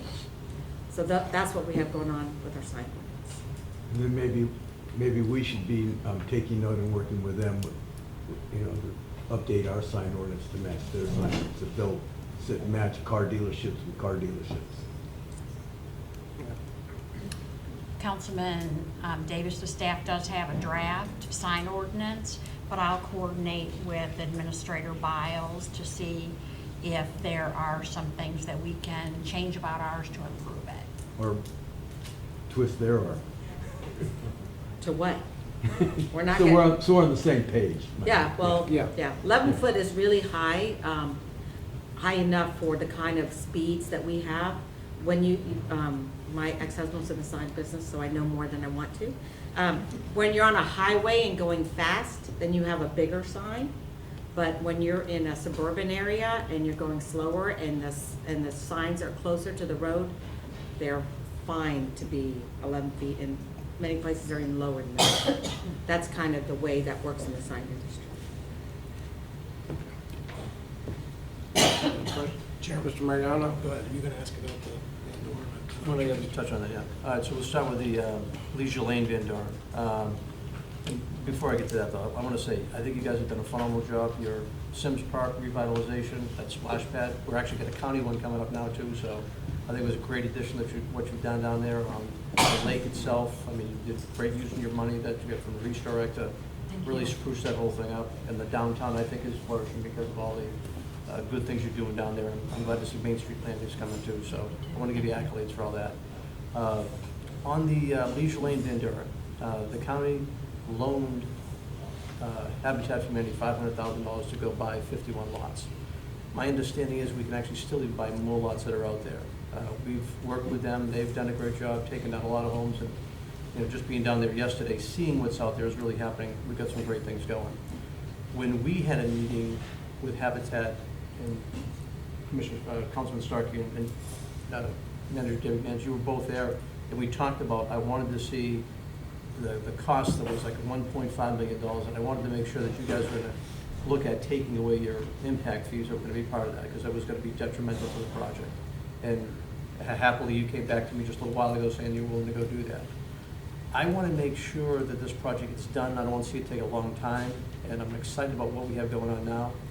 between the annexation and working together, I think we should be making this a top priority project, and being, even if you're just abutting until those annexations happen, I think we should work together with the state legislature to get the funding for this. This is a critical project. It's a very, very key juncture right now.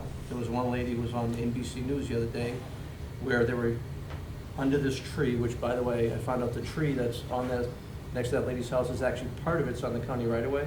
So if we have the will, we can go take that tree down.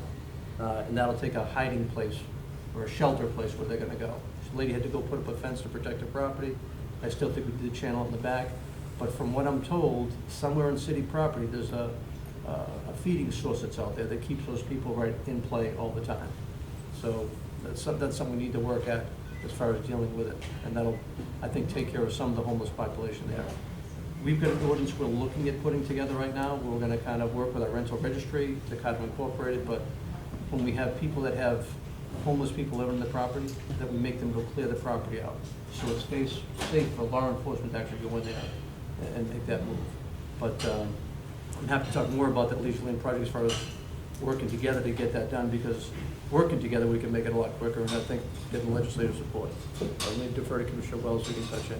Yeah, I was just gonna say, I thought, Mr. Bobs, where are we at with the annexation? I know we talked about trying to realign things with the cities, well, all the cities, both cities, to kind of, how you doing, Mayor? Good, Well, thank you. Good to see you. Good to see Sorry, I you. went to the nice county building on the other side of town. Just to try to get it somewhat organized. I mean, I thought we had this meeting. It's been a long time. I'm just surprised this hasn't come forward with anybody. So I guess now's a good time. Is there any to update me, us, on what we're doing, if anything, with the city? And again, I agree. I think it does make sense that, but I know we had talked about maybe even up to Green Key, trying to break it to where there's not, so Right. streets here, streets there. We have the same issue with Port Richey. I don't mean to say issue, but the same, you know. In response to the question, Commissioner Wells, the county administrator and I continue to have discussions about annexation. What the city's asking for specifically is to enter into an interlocal agreement as it relates to 8 enclaves that exist in the city. Enclaves are locations like Leisure Lane, Van Dorn Avenue, where you're surrounded by the city on all 4 sides. The last time I had a conversation with the administrator, there was some indication that some discussion needed to occur related to our CRA district, and we have not had that discussion yet. I thought you didn't want Leisure Lane. You want it? We do want it. We do want it, yeah. The reason is that, let me just say a little bit about that. You know, location. I mean, the Southgate Shopping Center is ours. So as soon as those people come and, you know, pander around and harass the people at Southgate, then they run back into the county area, and we really can't chase them. You know, they go back, and then we tear down one of the houses, and they move to the next house. And tear that house down, they move to the next one. So we kept hearing for X amount of years that you didn't have, you know, the staff and people to enforce what really needed to be done there. You know, well, it's like a block away from our neighborhood. We can go over there and do it. So we're very interested, but to touch our CRA, that's not helping us to take some of our CRA money out if we take it back. Because we'd actually be trying to promote building that area up, building it up with Habitat and whoever else might be coming to pick up the other, 50 to 75 lots that are in there. Mr. Chairman, with your permission, the other item, Commissioner Wells, related to the timing of the project. We are very interested in getting as much county dollars invested in the project as possible before we take it over, because at that point, you may be precluded from spending sources of funding like block grant, for instance, in that project. And so the administrator and I are trying to navigate the timing of that so that we can capitalize on what investment is possible on your part first. Mr. Chairman, so if I may ask then publicly, I guess I'm not up to speed, what does annexation of Leisure Lane and Van Dorn have to do with our CRA boundaries? Anything? I mean, if you look at, you've been blighted the whole city. so it's all in the CRA. So for us to go take taxable property now, not that it's worth a lot of money right now, to go move it in and then weaken our tax base even further, I think we need to go relook at what's really blighted and what's really not. I mean, you got very high value homes that are in a blighted area. Should they be blighted? I don't know. I don't think so. Is there a definition legally of blighted? Yes. In the statute. So should we not be following the statutes on blighted property? Well, Blighted neighborhoods? let me jump in, please. Okay. I sit on the state board of the Florida Redevelopment Association, and that's the organization that deals with mostly the larger cities. And the smaller cities become like Main Street cities, generally speaking. So our city of 16,000 people is not the size of many of the larger cities that have robust CRAs. But our downtown serves over 250,000 people. And all of the planning documentation that you all have done since you got your award-winning planning program that resulted in the harbors and said, West Pasco is worth saving, you should look back to your older areas, causes you to be in the redevelopment business as well as us. You know, Pinellas County is starting to create CRAs for the sole purpose of investing tax value growth into the areas that need it, because the new developers are up and down 54 and 56 and Trinity and Wesley Chapel. It's difficult to find people to rehab properties on the west side. So just want to correct one thing. If that property came into the CRA, all the property taxes that the county is currently collecting would continue to be kept by the county. The CRA only takes the additional increment to the tax base and allows it to help offset the cost of construction of infrastructure. Our city's got some really aggressive infrastructure improvement ideas that hopefully are following your county plan.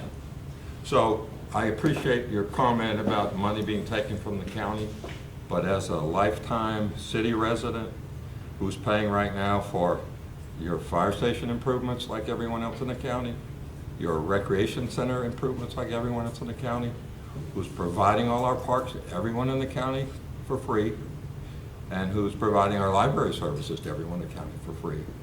You know, there's a way that staff can sit down and look at what's fair, but I do think it's not material to the overall budget of the county to suggest that the city's taking anything.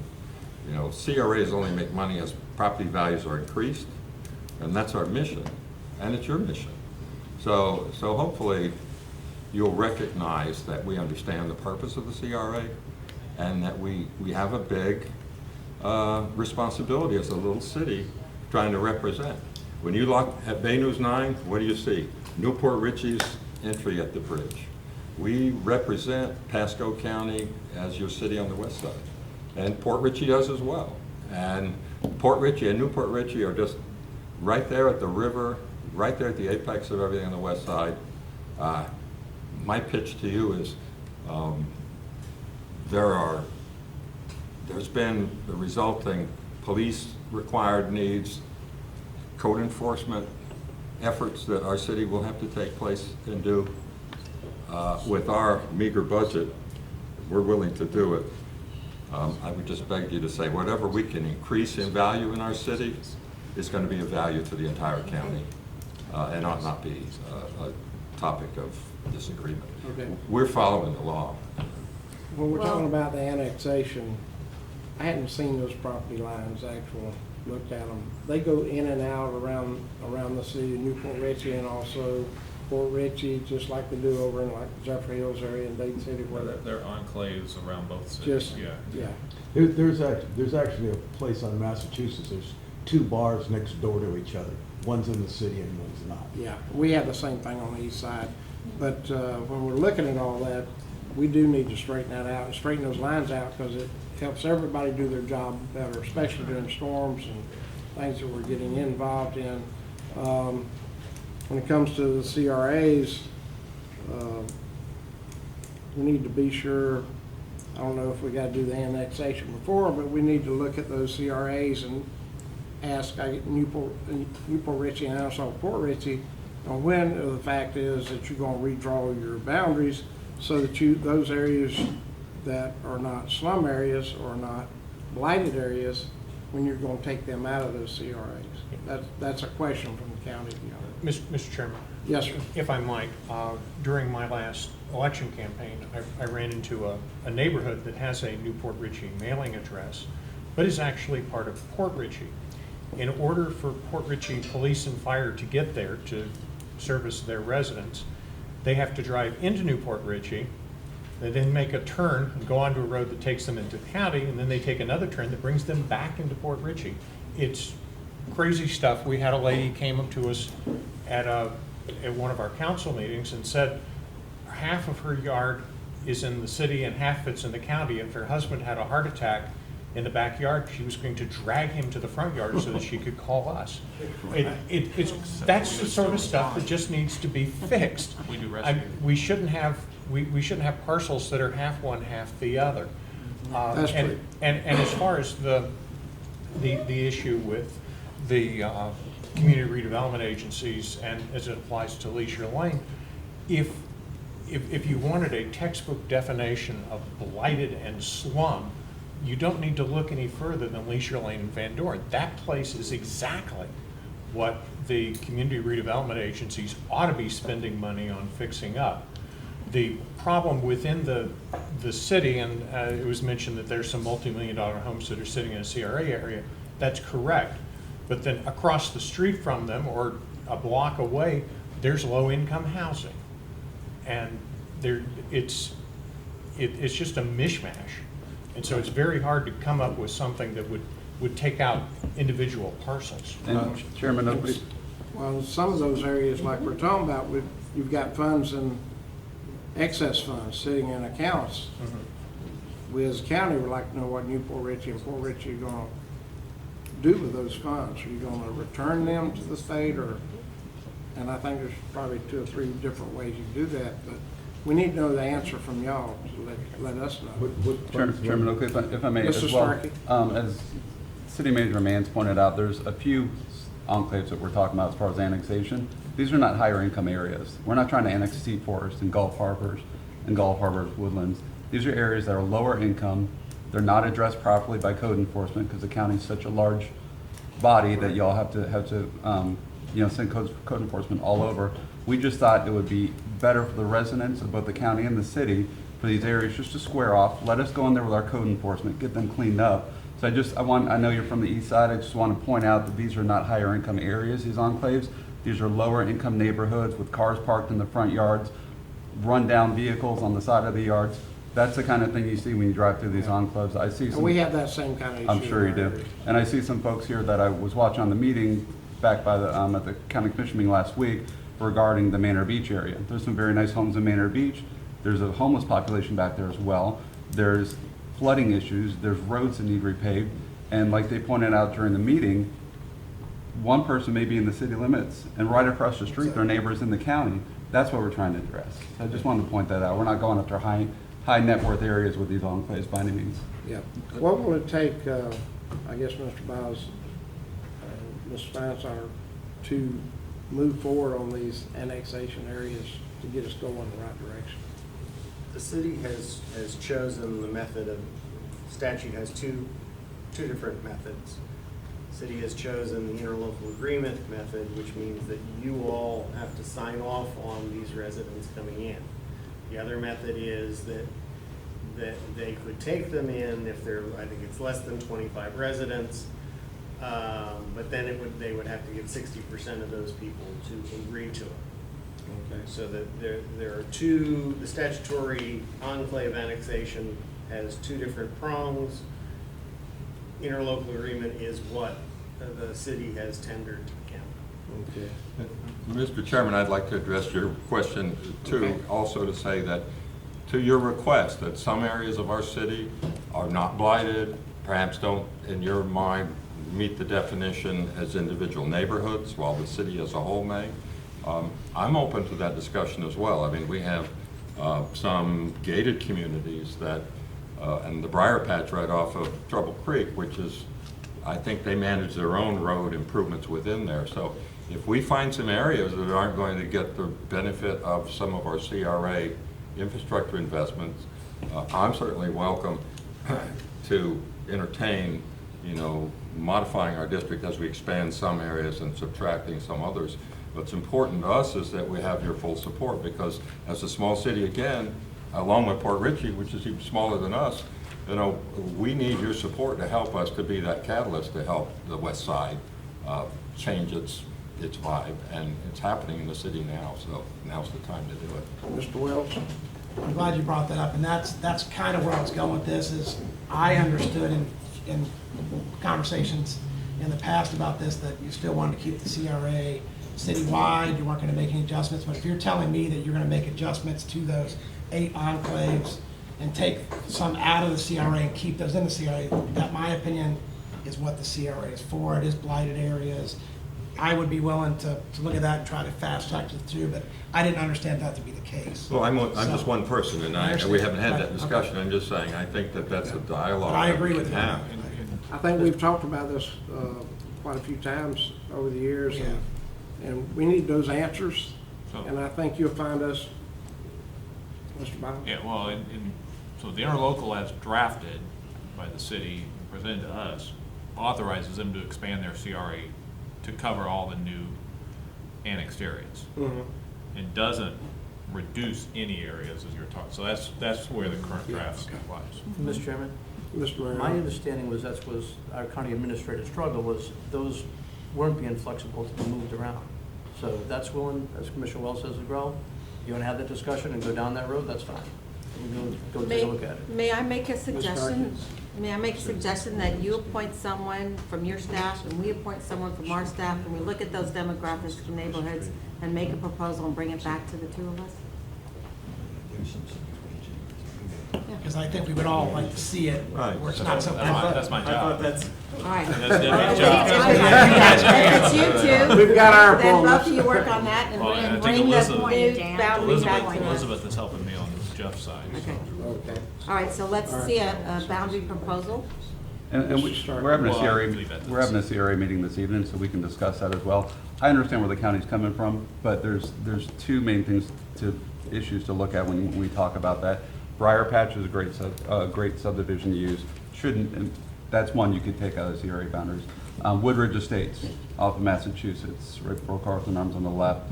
It's a newer neighborhood, deed restrictions, 3 streets, numerous homes though.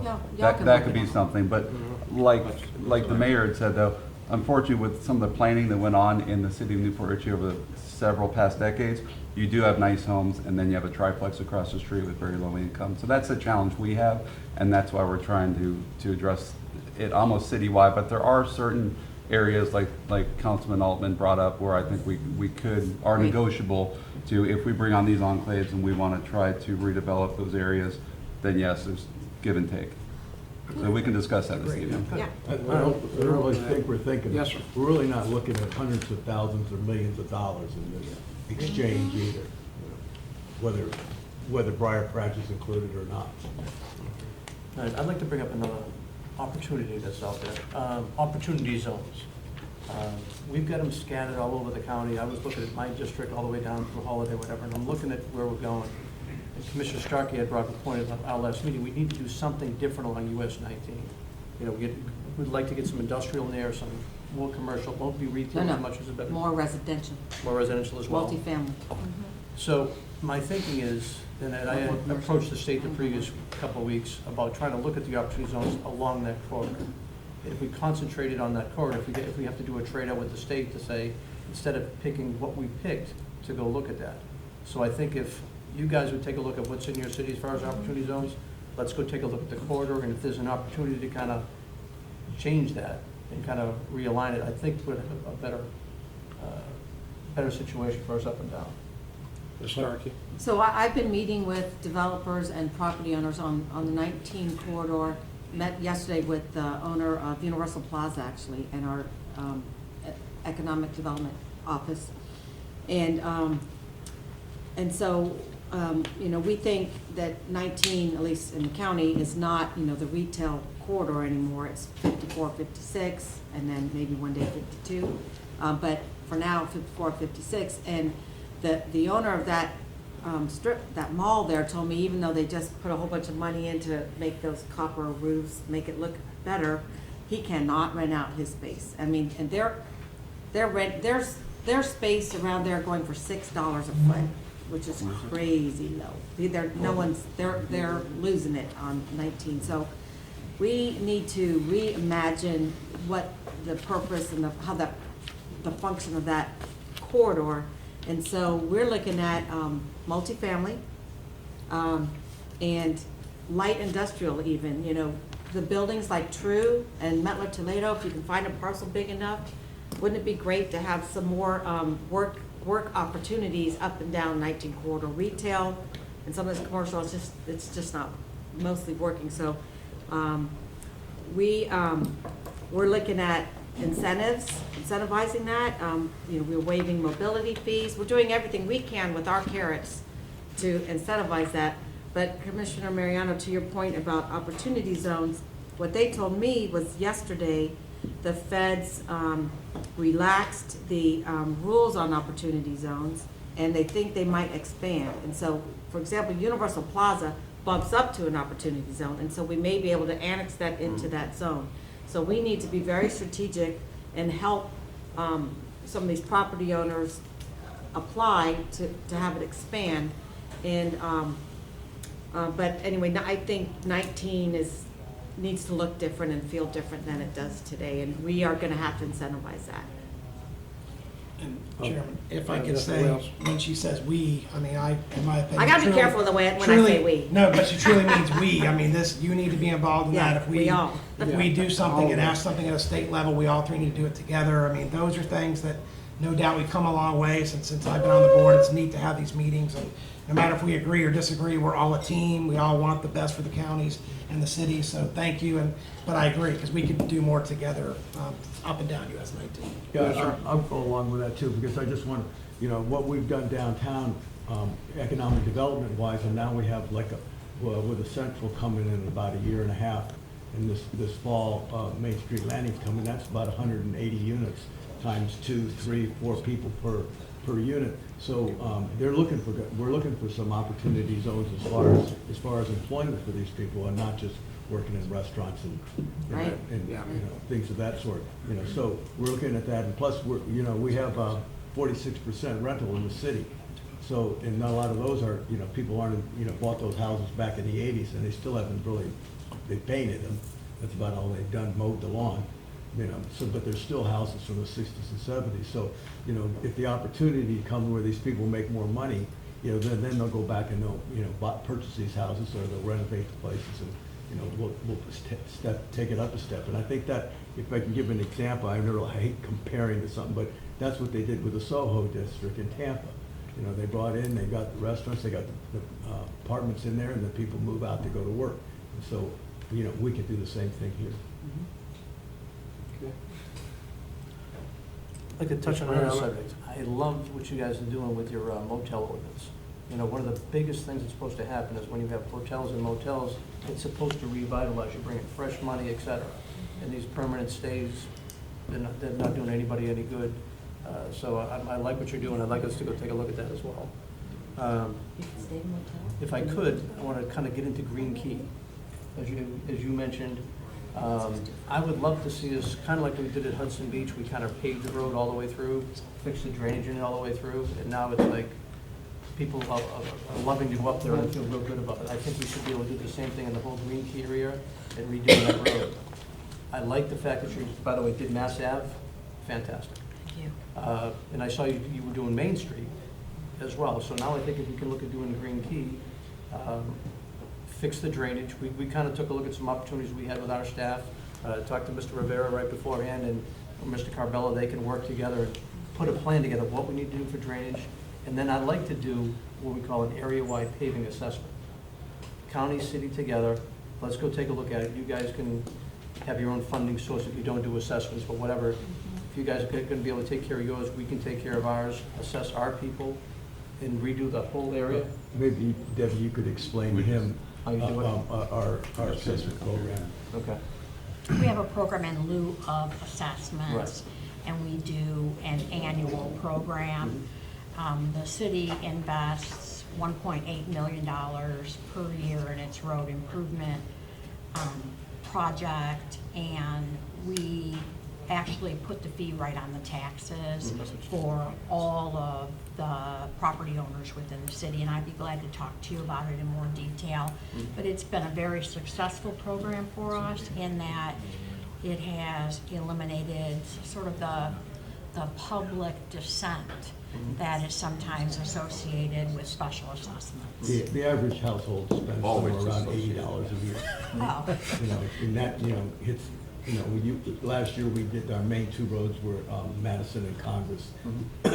Excuse me, this year's Massachusetts and Gulf Drive. And then the rest of the money's put out in the neighborhoods. We've assessed the whole city on the order of which need is gonna come. So we'll be putting, in this money, this household money that we're getting per year is 100% of that goes into paving. No other, we have to get some penny from Pasco or any of these other types of other areas where we get to do the, other portions, whether it's landscaping, whether it's, drainage or anything like that. So, 100% of it's going to paving that we're getting. It's been a very effective program. Yeah, people love it, yeah. Mr. Chairman, I would like to run from what Commissioner Mariano just came up with about the going out to Green Key Road, and I would like to suggest that anything that we do with that, we make sure that we've got a real multi-use path that sits right on the side of it as we're designing it. City of Newport Richey's done a number of multi-use trails so far in the city. We've got more in planning. The county has done a wonderful job in setting up multi-use trails that tie out ultimately to the Suncoast Parkway and someday all the way to the East Coast. Being able to make all of West Pasco very bikeable and very walkable, I think is absolutely critical.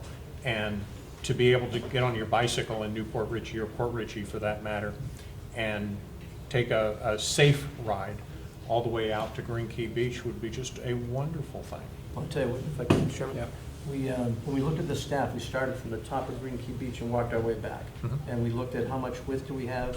Sometimes we use parking, sometimes not. But we want to try to look at a couple of key spots. We need to put some culverts to make sure we get good flushing there. Might have to raise the road a little bit, but to go all the way across. I said, go as wide as you possibly can. However we mark the road, set off the bounds for a trail to go up and down. And I don't care if it's a golf cart or a bike, whatever, but however wide it can be. When we get closer to the first buildings that come in, there's actually a sidewalk that's there. Yeah. We said, let's go from that sidewalk area right there, take the asphalt to it, have it pitching slightly down, because there's not enough room for the swale, but have it slightly pitching down so the water will drain where it needs to drain, at the same time make it as wide as we can all the way down. And then as we work further, the same type of thing between the swales that are there, so, yeah. Excellent, thank you. What's the minimum? We should look at maybe narrowing that road. I don't know what the minimum width is for two-way traffic, but that isn't a busy road. And we may be able to just narrow that road to a safety limit and gain the ability to add a path without going into a whole lot of balderall. But that would be the first way I'd want to try and do that. And the engineers are gonna look at all of that. Yeah. And we own property out there, and I don't know why we do, right? Someone said that we own some property along that Green Key entranceway. I think it's on the right-hand side. The county has some surplus property out there. You've got the Robert Crown property. Yeah, and what are we doing with that? That's on the left. That used to be Boy Scout Yeah. property. It's Bird sanctuary. 10 or 12 acres at low tide and probably half that at high tide. So do we have it in the ELAMP program, or is it? I believe you do. Oh, if it's an ELAMP, that's one thing. I didn't know it was an ELAMP.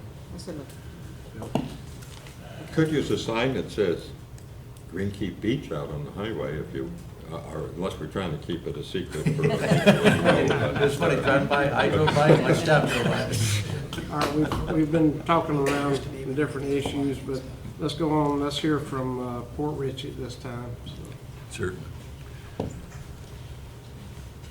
Everyone in the county, and I dare say many people across the nation, understand that our city has come from a very deep, dark hole in the past 7 months. We now have a new 3-member addition to our council. We have a mayor and 2 more council people. And I can tell you categorically that this city has turned a significant page in its history. The city will be moving forward on many of projects in different areas. The city of Port Richey is essentially divided into a major commercial sector along 19, a recreational center along the waterfront, and a large residential area. That each one of these 3 areas is beginning to come alive again. And City Council is currently attempting to ensure that the new growth that we're about to receive fits in with the overall picture and the overall direction that the city would like to go in. We have a brand new housing development that is under construction at the end of Old Post. We have several hundred new townhouses and homes there. We have interest in 2 other very viable pieces of property for additional growth. Plus we have quite a bit of new infill occurring in the city and reconstruction of some of the older properties. At the same time, jointly with our sister city, Newport Richey, and of course the state, we've been undergoing a modernization or upgrading of the median program on US 19, which is part of the main commercial dividing line down our city. We have, with respect to the issues that we have, parking, traffic, particularly in the waterfront area, we're beginning to address in a more manageable way. We're looking at the feasibility of altering the traffic patterns. We have traffic studies ongoing. There is currently a discussion between a developer along the section of 19 and Graham Boulevard, potentially construct Kaiser University at that location, with a sizable portion of that property being turned into parking that will be generally utilized by anyone coming into the area, particularly on weekends, since that university does not have a very heavy weekend presence. We have expansion of a marina. There's exchanges of property along the waterfront that are beginning to affect how that waterfront is and recreational area is perceived. We have several new restaurants. We also have an expansion of an ongoing recreational and restaurant facility there. We're looking at changing that road pattern. We've been working with our sister city and our good friends here in the county on our extension of our bike and hike trail. We have instituted several programs to assist lower income individuals in our community as far as refurbishing some of their properties. we are keenly interested in continuing our good relationship with the county. The county administrator and his staff has worked very closely with us, as has many of the commissioners, on some of the potential problems in our city. We continue to move forward, and I believe we have an extremely bright new future. Given the current circumstances of the recent elections several days ago, and the installation of the two new county commissioners, the city council members, the city has an entirely new attitude, and it's palpable among the residents. So we've worked very closely with the county administrator and county staff out in the Candle Lake district. We've redone on our own Washington Street. We're about ready to place new sidewalks going from Washington Street all the way down to 19 along Grand Boulevard. We're moving forward. We've revamped our code compliance enforcement section. So the city has and is moving forward. There are many issues that will come before this new council to determine the path that we're going to take. And that path may take a radical turn from previous administration's directions.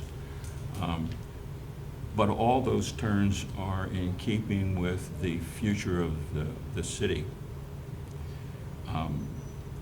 Our CRA function, we have in the past 3 years continually reduced the dependency of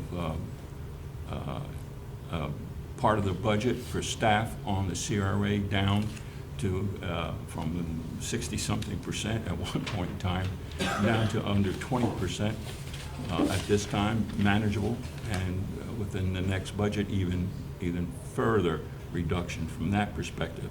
That has been a sore point with not only the county but also with the city administration over the past 3 years. That those directions have been clear. We've upgraded our water production and distribution facility.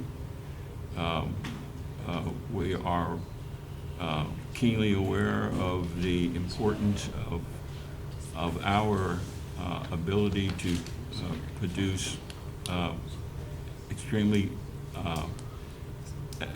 efficiently a high quality water product, and to distribute that throughout our water distribution system. We've worked to upgrade all of our lift stations under a new system. We've undertaken a new billing system with respect to our utilities. So piece by piece, the city has picked itself up and is moving in a positive forward direction. And if I may, I'm certainly willing to answer any questions that you have. And again, I'd like to express this city's appreciation for the work of your county administrator and his staff. We meet frequently, as we do with our sister city, Newport Richey. Many of the issues that you discussed a couple of moments ago also deeply impact our community. We have a large group of people who believe they're in our city, but they are not, but they are by postal zone. We have some other issues with respect to boundaries, but that's something that we can get into at a future time. We continue to move to address the boating issues on our river, the Pithla-Chascooty River. is a mecca. We have a boat ramp that we're in the process of upgrading. Where's that? Right in our waterfront area of yeah, right alongside of, it's called Nix Park. Next part, yeah. We're in the process of upgrading that ramp, and we'll be redoing that park. We've been working deeply on our waterfront park, which is just slightly up the road on Old Post. We've modernized that. We're continuing to do that, along with Brasher Park, which is further up the end of Old Post, and Winslow and Olsner. So we have those locations, and we are attempting to service anyone who comes to our area with both recreational possibilities, residential possibilities, and commercial possibilities, and now educational possibilities. So we're moving forward in that direction. And I stand ready to answer any questions that you might have for the city of Port Richey. Thank you. How far, obviously the ramp, you know, I use quite a bit. Certainly. And I used to work for the city, so I used to clean the Sure. bathrooms and stuff. But I'm proud of that. That was back when, well, we were there together back then, so. Yes, sir. With Matt Cox. You're lucky you can't be turned out. Yeah. No, they're lucky to have it, so, and I mean that. So I know we've talked in the past, and I know we've worked together with the piece of property out on Ridge, the Candlelight deal to. Yes. To work together to get things done, and we'll always do that. But when it comes to like the ramp, I know we've discussed maybe partnerships, and I know, because it is kind of the key to the county, the city, so just kind of keep us in the loop maybe with what you're talking about doing, the extent of it. Yes, we've obtained a grant, and we're in the process of moving forward on the expansion of that ramp. It's in process as we speak. Once that begins, we'll modify that park section. And again, with the potential of development of a large parking area at Grand Boulevard and Old Post, a lot of the pressures for parking and utilization of that facility will probably alter. Also, as you know, the owners of the property directly across from Nix Park have opened it specifically for parking for boat enthusiasts. I would suspect that it's at some point in the time, the county may like to discuss with the city the potentiality of purchasing that property and turning it into a viable open parking area. But that's a discussion that it's sometime in the future, I would believe. And our council, our new council, has many different issues to wrestle to resolve. May I comment on that parking? I do think that is the key to really opening that area up for meaningful redevelopment. And I think that we're gonna have to do it in partnership. And I think that's gonna be a structured parking lot. I think we have to go up. And there are ways to make revenue off of structured parking, and I think we should explore that opportunity together. If I might, Commissioner, I couldn't agree with you more. That was a thought that the city had back in the 90s at one point in time. And it should have occurred. It just has not. I believe the finances are part of the problem. Again, we're a small city, approximately 3,000 residents. Our budget is small. However, we've been fortunate enough to work with the county and move forward in a lot of different directions and areas. And maybe there's, I don't know, but maybe there's a grant or appropriation we can ask for together, because without parking in that area, it will not realize its full potential for the community. Yeah, we certainly look forward to working with the county staff on any of the grants. We Of course, we work with the Restore Act committee on several different potential developments, and that's something that we're still investigating. But I look forward to working with you all with that issue. I'm sure my council does. Mr. Mariano? Thank you, Mr. Chairman. You know, speaking of the Restore Act Committee, I was proud when we worked together to put 667 grand into your dredging plan. And I believe the plan was about $3.2 million or so to do the whole overlay district. And when you get the first part done, which you guys did on your own, from making the progress you had, you didn't quite finish the whole bit of it. There was still some dredge materials left over, and at the time, you guys were being assessed to be in a Class 1 landfill, which is going to cost you a lot of money. I would have liked to see you try to go back to DEP, Army Corps, try to work that down, and made that recommendation, and that didn't happen. I tried to work and went to your board at least 3 times, fully describing exactly what could be done to use the Port Ritchie outfall, which is part of the stormwater system that the state helps us out with, part of our stormwater plan, and to dredge 4 different channels on Quist Drive. And could even have gone to where it connects on the street side over to the Gill Dog channel where the outflow is there.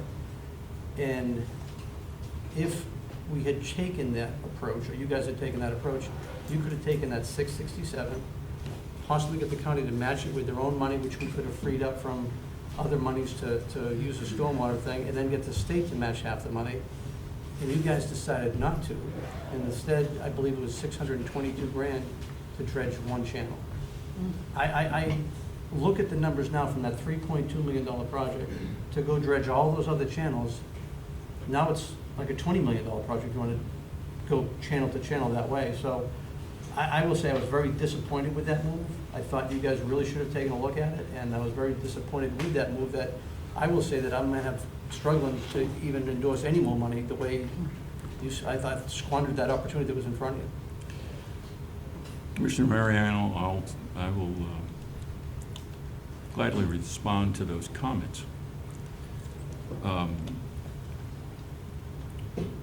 The attempt to dredge certain canals based on a specious argument that it would improve drainage stands on its own merit. The argument that you can take X amount of water, fill out, and it would affect drainage is patently wrong. It won't work, and the engineer will tell you that. Tides come in and tides go out. We're a tidal community. The Pithla-Chascooty River comes in and comes out. The ability to piggyback potential funds floating around somewhere in Nana land. Called the Swift Mud Cooperative Program. Called the Swift Mud Cooperative Program. The potentiality of that occurring at the time, and given the direction that we had at the time, was not quite what it could have been or should have been. During the bidding process, which was a very thorough, complete bidding process, it went up the complete chain of command from the very beginning until the very end. It went to the county. From the county, it went back up to the federal authorities, back up and then back down that chain of command every single step of the way. What you're talking about is a potentiality of utilizing those funds in a different manner. The bidding process that we underwent, there are approximately 33 potential bidders who received the information, and only 1 person bid. That's a matter of fact.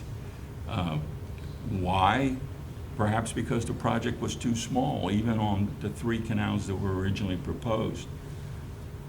That may be one of the reasons. The political climate at the time may be another reason. But with respect to the future, it still remains there. The potential of that development is still there. The owner of the property alongside of canal number 18 continues to expand and to grow. The channel that was picked was directly perpendicular to that in the front and could have been piggybacked if economics were there to 26A, which brings it up to the waterfront park area. And that was part and parcel of the idea, to utilize that as an easier way in and out and egress, rather than to utilize the funds for one single canal 18. So that was the decision that council made at that time. With respect to the waterfront itself, despite those shortcomings, there still is a potentiality for the development of dredging some of the canals. But that's a decision that this council is going to have to make, along with their interpretation of what the will of the citizens happens to be. With respect to the development of the waterfront itself, it is a robust area. The new Whiskey River project, Whiskey Joe's project, the expansion, potential expansion of catches, the sale of some of the Paradise properties that's ongoing and has been completed and some in process, bodes well for that area. Our attempt to address both the traffic pattern and the traffic flow and parking has made some very significant inroads at this juncture. The development up and down our residential canals continues. People are raising their houses, people are tearing smaller houses down and rebuilding them. So the city is coming to grips with what it is and what its future is. Along US 19, which runs right down the center, if you will, of the city, presents its own unique problems for us. We began to speak to those issues. We have a small industrial area. We're beginning to address some of the issues within that area. These are areas that, for whatever reason, historically have been neglected by previous administrations. That's not occurring now, nor will occur in the future, given the direction of the current city council. We are keenly aware of our obligation with respect to the CRA and its utilization and its funds. And we're trying to move in a more responsible direction as we have in the last couple of years. Well, if I could, to end up with one bid that was as high as it was, I think was very unfortunate, and probably I would have gone back, I would have insisted to go back out for bid. When we look at dredging out those channels as far as water flow, when you've got culverts that are coming through and sand is on both sides blocking the cover, it's gonna keep the flow from going in and out. And on the storm surge situation, like was happening in Hurricane Michael, we went out and staff took a backhoe, cleaned both sides of the canal, took out 4 truckloads, truckloads of dirt out to help that water flow go, but still couldn't get all the way to the oyster bed. The water flow was dramatically improved, but could have been better. So when I say to you, looking at the best value, you would have had 4 canals you could have possibly got dredged all the way through, which would improve the water flow. Not that it's gonna help with a storm surge that comes over the banks anyway, but when the water's gotta get out, if those canals were open wider, the water would have flowed. And even Swift by themselves, when I talked with them about that, they said we couldn't probably give you the full benefit of the whole canal for cooperative funding, but we could probably go to wherever the water flow benefit would be to match up with it. So I'll just leave it at that, but I'm just saying I was disappointed with that, especially after making the trips to you. Let me ask another question. May I just add one thing, sir? Go ahead. At that point in time during the bidding process, we were under a deadline as far as the permits were concerned. So our permits were running out at the time, and we were looking to potentially obtain extensions to those permits. However, we were pressured at that point in time by those termination sequences to move forward. Again, none of us was really particularly happy with the with one bid, but it was after 30-something people attempted to look at the project, only the one person bid. So that's the city's position. It is, and if it were to occur, that still would be a benefit to that one section of the river. And if we get to move even privately on our own to extend 26A, it would benefit the towards the park area. Again, the original project was a three-phase, as you well pointed out, a three-phase project.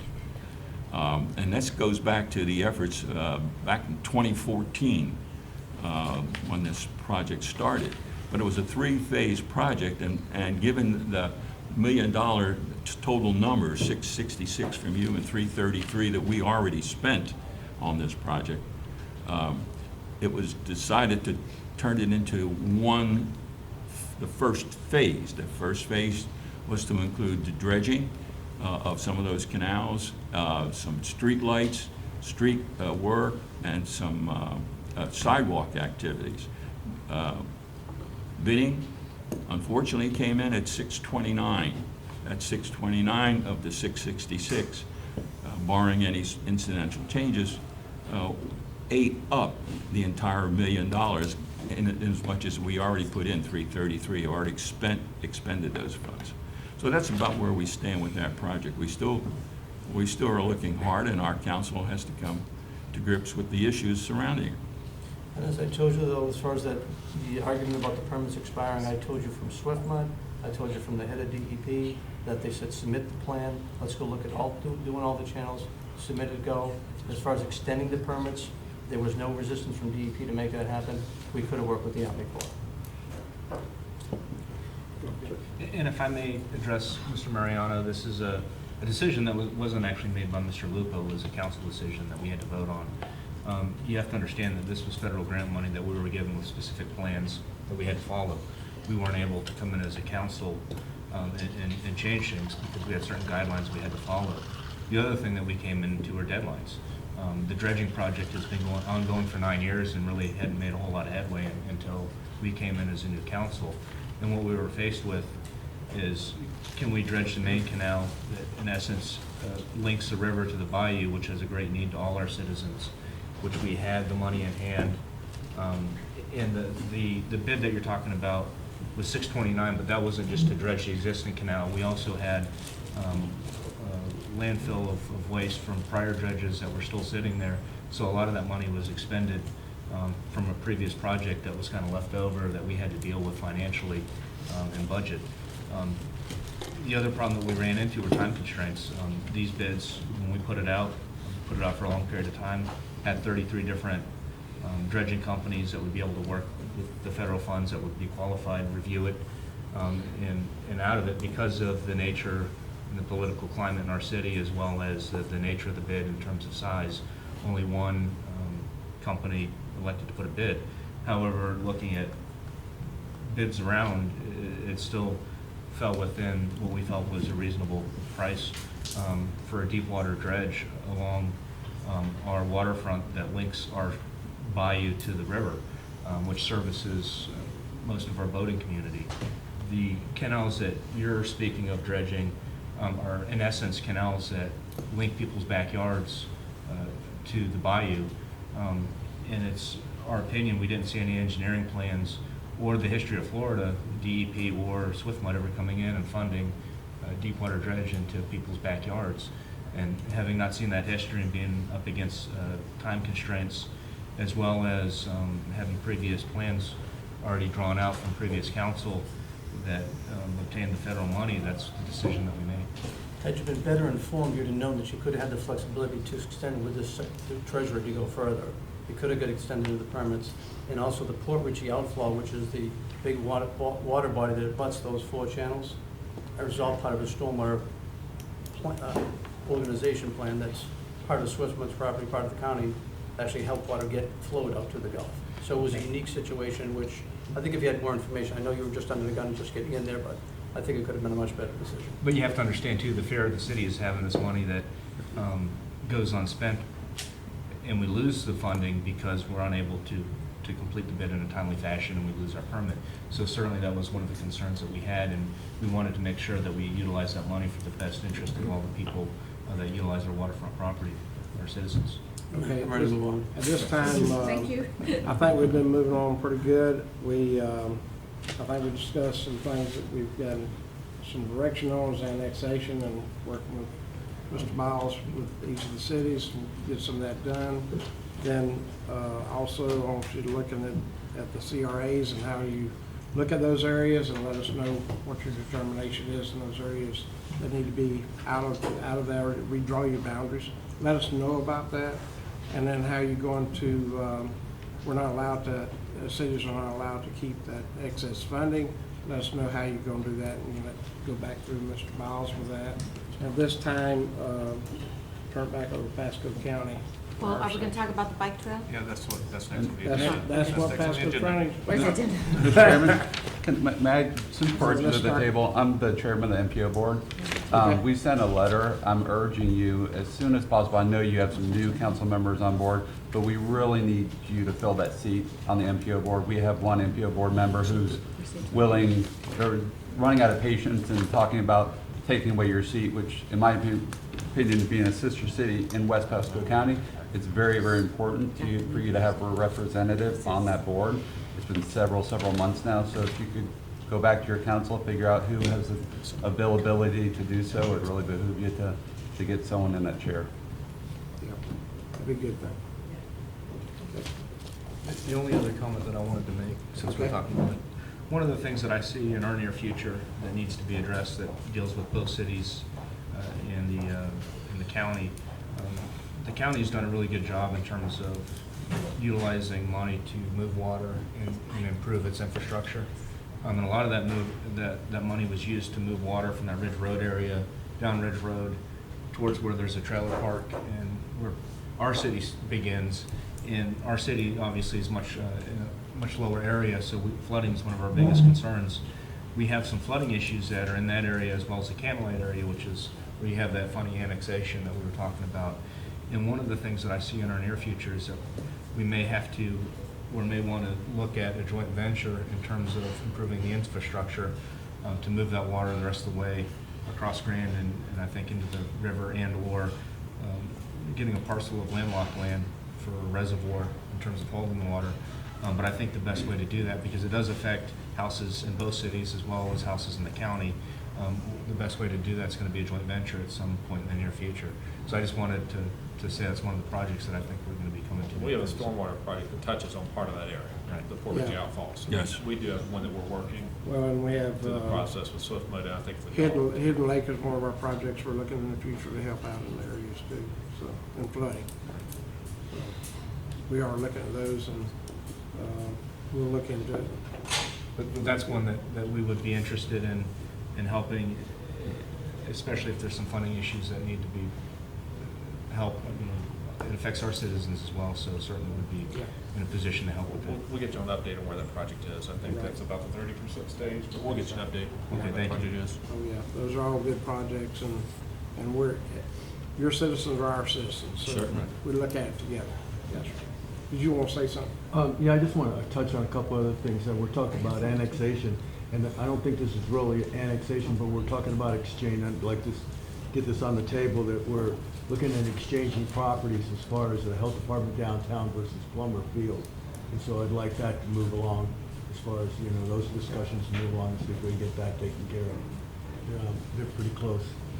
Do you want to say something? Well, you know, Debbie and I have talked about that quite a bit. The Right. challenge here is we still need a place for the health department to go. So until they land on the spot, and I know they're working that right now. All right, this is. Yeah, I mean, we've had conversations. Yeah, I know that, and I just wanted to bring that up in here. All right. Also, what, could you tell us a little bit of what your plans or thoughts are about the golf course at Magnolia Valley? Because I know that a project was brought to you as far as an event center and a water park, and that was kind of turned away. Wow, I don't know. Can we, Can we go to 4A and do that and then come back and then I'll answer your Okay. question? We need to And I have do one to a- add to the list. We do have a project on it, but we have a consultant that's been sitting here for a while. Yeah. Like Oh, on 4A, so. We gotta go If to you don't 4A mind. and then we'll come back. Then we'll come Sure. back, if you don't mind. Okay. All right, 4A. Go ahead. Hi, I'm Mary Ellen Duke. I'm No. with the Long Range Planning Division for Pasco County, and today we're going to provide you with a status update on the Cody River Trail Phase 1 feasibility study. I want to introduce first with AECom, who is going to do a presentation for us to discover where we are with this I project. think you gotta talk louder. Yeah. Is We're the not- microphone at the diet, is the microphone? Is that microphone working? Yes, it is. All right. Let's take them.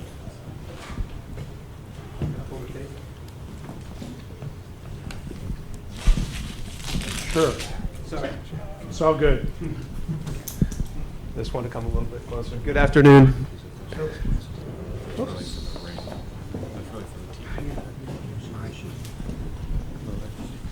Good afternoon. Can everyone hear me okay? Very good. Paul Kurtz with AECom. Thank you, Mary Helen, for the introduction. Again, this is a status update on the Cody River Trail project that we're involved with. We're assisting with the county with this planning study, and this is basically a status update. Really, the purpose of the meeting here is to solicit feedback from this group and get some direction on how we move forward. So that's really what we're hoping to get at the end of the day. Everyone is familiar with the study area. The map on the right is really what we're looking at. How do we get from the west side over to the east side across 19? We've done a series of public outreach events. There was one that many of you here attended, in addition to some key property owners meetings, and that leads us here to today. During that past workshop, we got some interesting ideas about how to kind of make a more connected harbors here. Again, we're just focused on the crossing at 19 by the river, but we did get some interesting ideas on how that was going to work. One of the main things we heard, though, was that the desire for golf carts. So this is a graphic from the Connected City, which has already been approved. So it's basically 18 feet wide, 12 feet for the golf carts, and 5 or 6 feet for the bikes and peds there. Based on that, we basically came up with 4 alternatives, 2 that accommodate a golf cart on the top, and then 2 that are purely multi-use trails, which would not accommodate a golf cart. Let me tell you a little bit about each of those. So the first one does accommodate a golf cart. It stays all within the US 19 right-of-way. No property would be required for this particular alternative. It would take some tall retaining walls, as there are steep slopes along 19 there. On the west side there are a series of utility poles, power poles, that would need to be relocated. We also looked at an option where you would come down Baylia with share rows and connect over through private property, and then use the 19 property to come underneath. It would avoid the utility pole, the power pole relocations with those little sinuous arcs there, but it would require some property, some right-of-way to make this happen. Again, this is a golf cart friendly, 18 feet wide. The other 2 are basically the companion multi-use versions of these. Same thing. It would be a trail that's not quite as wide, about 12 feet in width. This one would also not require any right-of-way, very similar to the first option. The second option also uses the same configuration, goes up Baylia with a series of share rows, and then goes through private property, does not relocate the utility poles, would take less property to acquire just based on the width of the trail.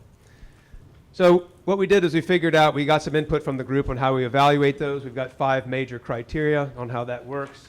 And once we've ranked those, it turns out that alternate B or route B and route D were the preferred, well, ranked the highest.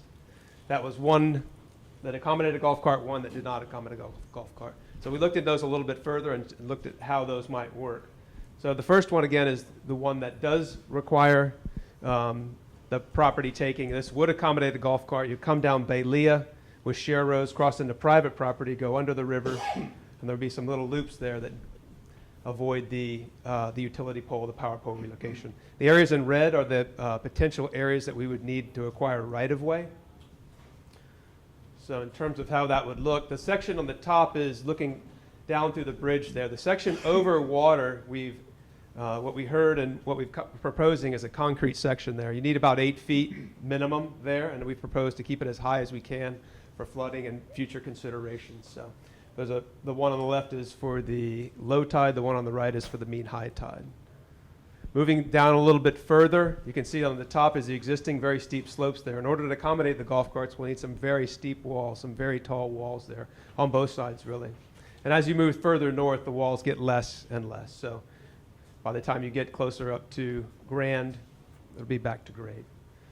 The second route is essentially the same, only it's narrower in width. So all the same considerations. It would require less right-of-way since there's less needed there. The sections also look very similar. This section didn't change under the bridge, still with the 8 feet. The walls would be a little shorter just because you don't need to get as close to 19. Other than that, they're pretty much the same. So in terms of cost, we looked at these from a perspective of cost. The one that does accommodate the golf carts would be in the $3.6 million range. The one that does not accommodate the golf carts would be in the $2.9 million range. And the differences really have to do with height of walls, property, and things of that nature. So that accounted for the difference in the two route alternatives. Our next steps, you can see where we've done to here, that we were at the joint workshop today. Our next step is to really get some direction and feedback from this particular group, and then we'll go to the MPO for their October meeting and get their feedback as well, finalize the report, and then look for funding for this as we move forward. So at this point, really, we'd like to have some discussion and a potential selection of a preferred route by this particular group. So, please. How much money was involved as far as buying the land from the landowners?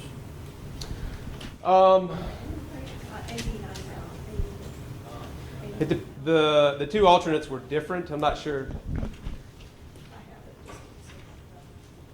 It was actually a fairly small figure in that.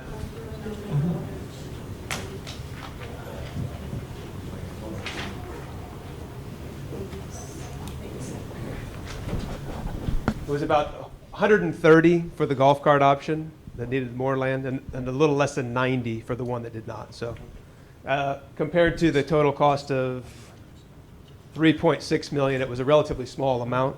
So most of the money was in the structures, the walls. And in particular, when you build a wall that close to the roadway, you have to actually dig back further to get the supports that you need. So it may have some impacts to what happens on the side of 19 there. So there may be some sheep pile walls. So it's a very constrained area if you want to stay within the right of way without purchasing more property. So we try to balance that. Another question, if I could. Go ahead. On the other side of Catches, there's that land that is not owned by them. That's right. That they'd like to get. Would it be better than instead of having to build those big walls, at least on that side, if you could say to them, let's do a land swap, we'll give you the land on the side there, in exchange for that, we'll want more land, so I have to build this big wall. That sounds like it's very expensive. I'm just going to go back a slide, see if I can address your question a little bit better. So I think what Commissioner Mariano is suggesting is that there's a parcel in this area right here that appears to be owned by the city of Port Richey. And I think there's some interest from these property owners in acquiring that since they also have that property now. So you're asking about whether or not this property could be swapped for that property?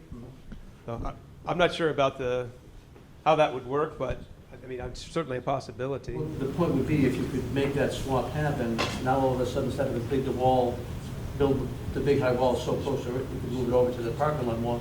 Maybe that works better to cut the cost down. I think it's a possibility. We also looked, the one thing that also happens here is once you do that, those red areas right there, it does have some impacts to their parking. I know there was some concern on their part about losing too much parking. So even if we, let's say that that's equal to the other one, there's still impacts to their parking. So Well, like I said, I just wonder if we had the conversation, because it might be a viable conversation. I wouldn't. it could be. I don't think that you're going to get any less of a wall there because you still have the width to deal with right there. So, and maybe a little bit, but it's something to certainly consider, though. Yes, sir. Mr. Chairman, I'm in favor of option B. I believe the city of Newport would back that as well. Question to you, you've obviously spoken to the Lowe family who owns Catches. Are they receptive to the idea of this golf cart or multi-use path coming in? Because I'd spoken to Tim, and when we had this, the workshop at Port Richey, no one had even, Tim Lowe, one of the owners, no one at that point had reached out to the family or the owners of that. 'Cause that's the one business that really is impacted, I would say, by whichever multi-mode transportation, whether we go with golf carts or without golf carts. Sure. Are they receptive to the idea of having this underpass? Oh, we did meet with them, but the meeting that we had with them was, I'm not sure if we're at liberty to discuss what was at that meeting. So I don't know, I would defer to the county staff, and I think perhaps Commissioner Brown. Along the side of their property, So- right? We did have a meeting with the owners of Catches, and they, my understanding was that the meeting result was confidential. Okay. So I'm sorry that I No can't worries. share that with you.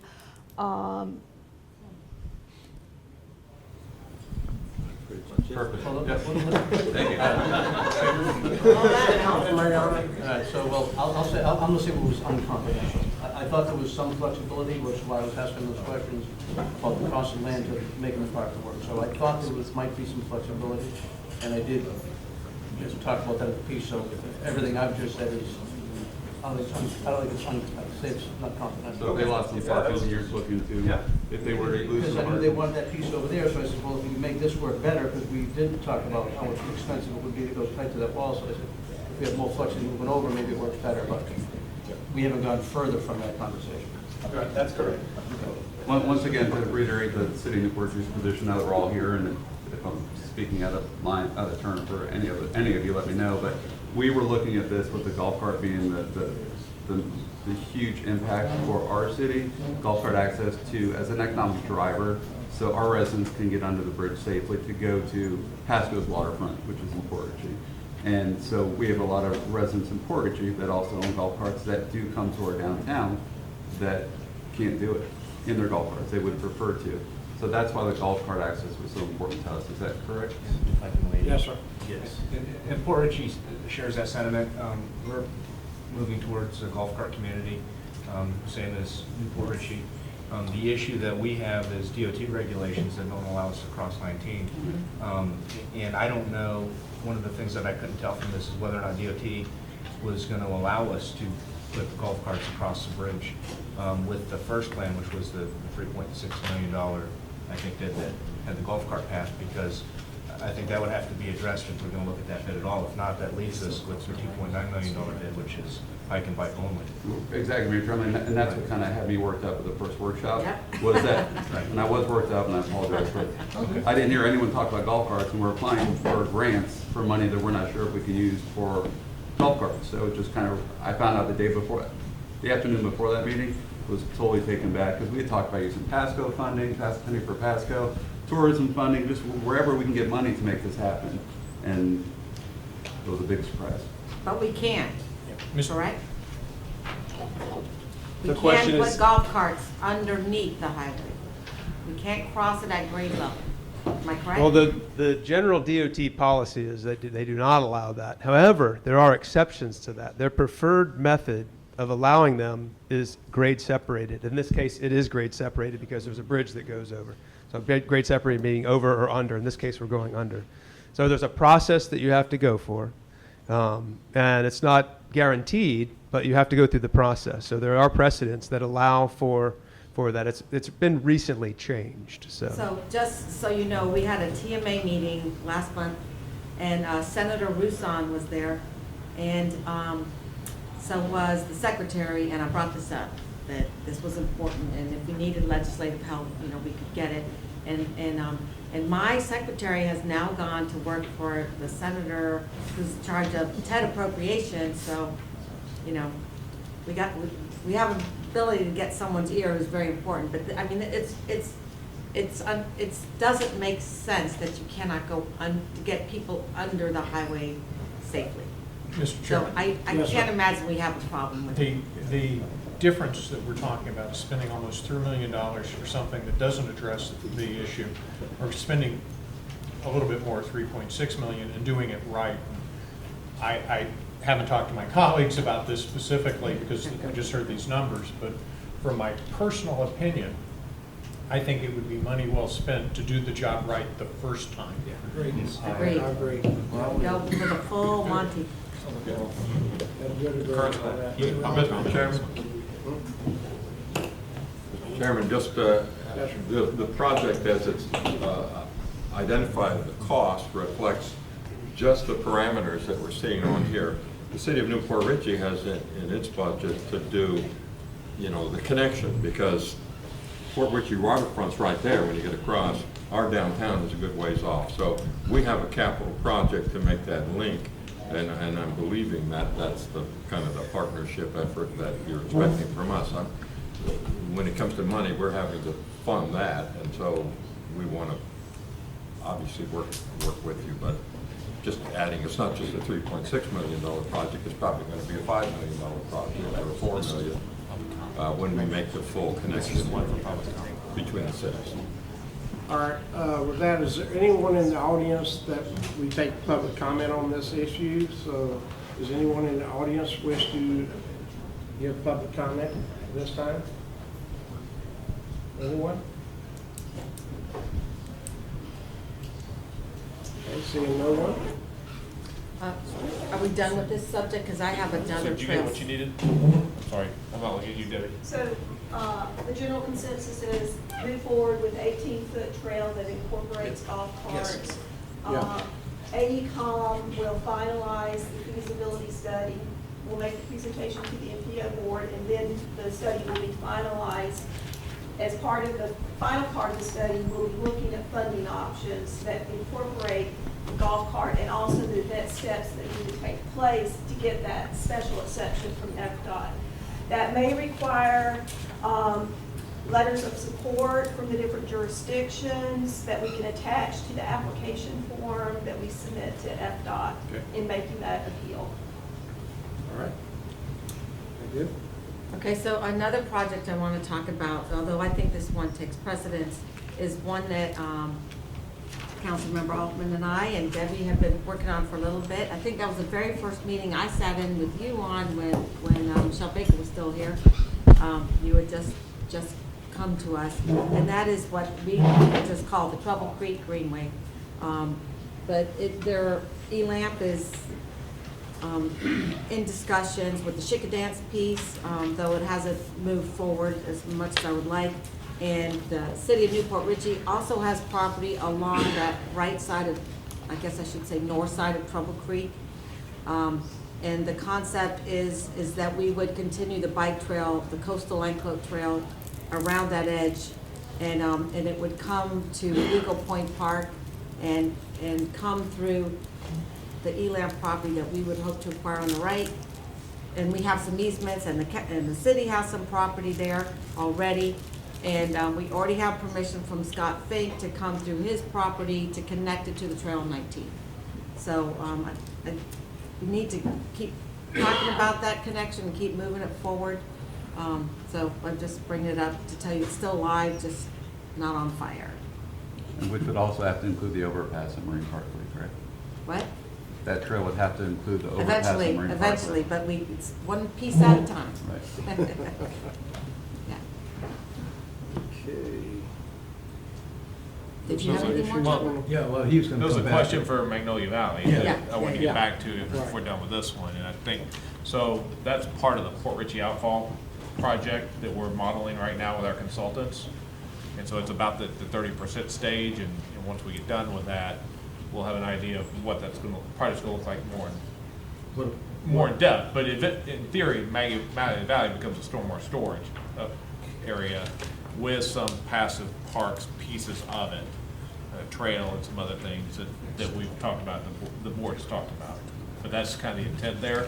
But right now, we're at about almost to the 30% stage. We're modeling it right now. Our consultant's modeling it right now, looking at the various options. You did a lot of work on the Harbors project, but I've never got any feedback that the county's doing anything except presented the project. Are you The doing Harbors? any- Yeah, the Harbors project.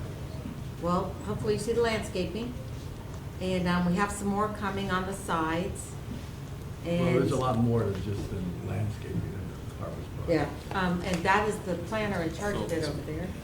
Yeah, So it's probably, what, a 10-year-old project? The 8-year-old county project? does a significant amount, pay very close attention to development review within the harbors, and We've worked hard on the US 19 landscaping project. We've been working on this Cody River Trail underpass to try to link the city of Port Richey and Newport Richey, because ultimately we'd love to see Sims Park linked up with Waterfront Park, as well as provide for the economic vitality of the Miller's Bayou area. That area is a regional node within the harbor. It's one of the primary regional nodes within the harbor, and we think that that project is very important to what's happening. We are very involved in reviewing the comprehensive plan amendments. There's a lot going on in the harbors from a development perspective. We're monitoring the private investments. Could you put out a memo to catch us up on where you are with the Harvest project? Sure. We can do that. So just real quick, I think from a public investment standpoint, there's only been about 25 million a year invested in the harbor. Now the harbor is a big area, right? Right. Little road west Right. to the county line north That's and what I'm south. So asking. it's about the size of city of Seattle. Is that the one we let? We dropped the city of Seattle inside that boundary. So that's how big that area is. On the private side, though, that's where the action's happening. I think over the last 3 years, there's been averaged of about $180 million worth of investment. Right, So there's been a ton of work going on. It's That just part hard I to know. see a lot of it. So there is a lot happening, but we could get everybody the updated numbers on that. Yeah, Yep. just kind of what you're looking at down the road. Yeah, we can wrap all that into one. Yeah, thank you. So I would add that we are under construction with the Coastal Anklet Trail, which connects to the city of Tarpon Springs over an existing trail that the Pinellas County is refurbishing. It'll connect the Pinellas, the Anklet River Park, the Anklet Park, and Key Vista. We are about to purchase the property that is the Anklet River Park from Duke. We did a land swap plus threw in a couple $1 million. And we will be revamping that park. We've got the money already. We're gonna be fixing the boat, the ability, we're gonna have ability to have more boats out there. We're gonna put out for bid for a restaurant on the water and some docks that you can come up to go to that restaurant, and some space for festivals and open space. We are investing in Key Vista Park with shoring up that shoreline, putting in some fishing, not a pier, but a deck, fishing decks to keep people from silting in that channel, which we're going to dredge. And so there's a lot of investment in that part of the harbors out on the coast.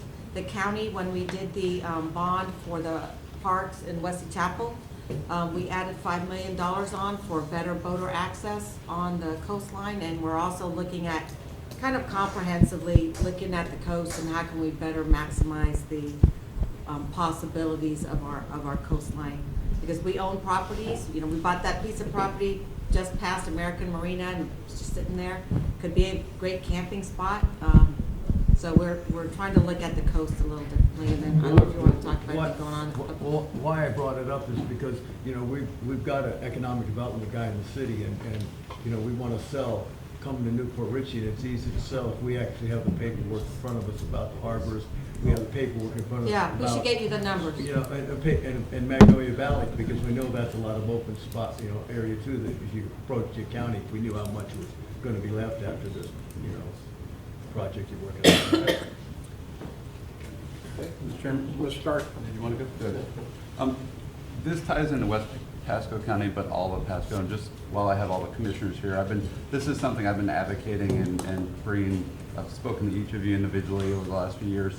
I'm very involved with youth sports, right? We have thousands and thousands and thousands of families moving to Pasco County, 54, 56 corridor. We are running out of athletic field space. We've had the Parks and Rec master study done. There's discussion about the MSTUs. We did put the referendum, the $20 million, just to get our current facilities, district parks and libraries, up to where they need to be. Just maintenance, that passed for over 70%. I just want to throw this out there, that we have to stay ahead of the game with our district sports facilities. If you go, I was at Collier Parkway last night, not a parking spot in there between baseball, football, soccer. We have lacrosse teams fighting with soccer teams over field use. We need more district parks as a county. We're allowing all this development, but we don't want to get too far behind on the district parks. I love the idea of the sports coast. When I first met with Adam, I travel all over the state with soccer tournaments. I see the economic impact that just soccer tournaments alone have. But the soccer club that I'm affiliated with currently has over 2,000 players, and more players moving here. Lacrosse is getting big. There's a huge demand for district parks. And when I look at other counties such as Fishhawk Ranch, that to me is similar to Trinity in the 54-56 corridor. When they had all that development at Fishhawk Ranch, they built a huge district park that is more than enough space for all the development to come over the next 10 years. It's a beautiful facility.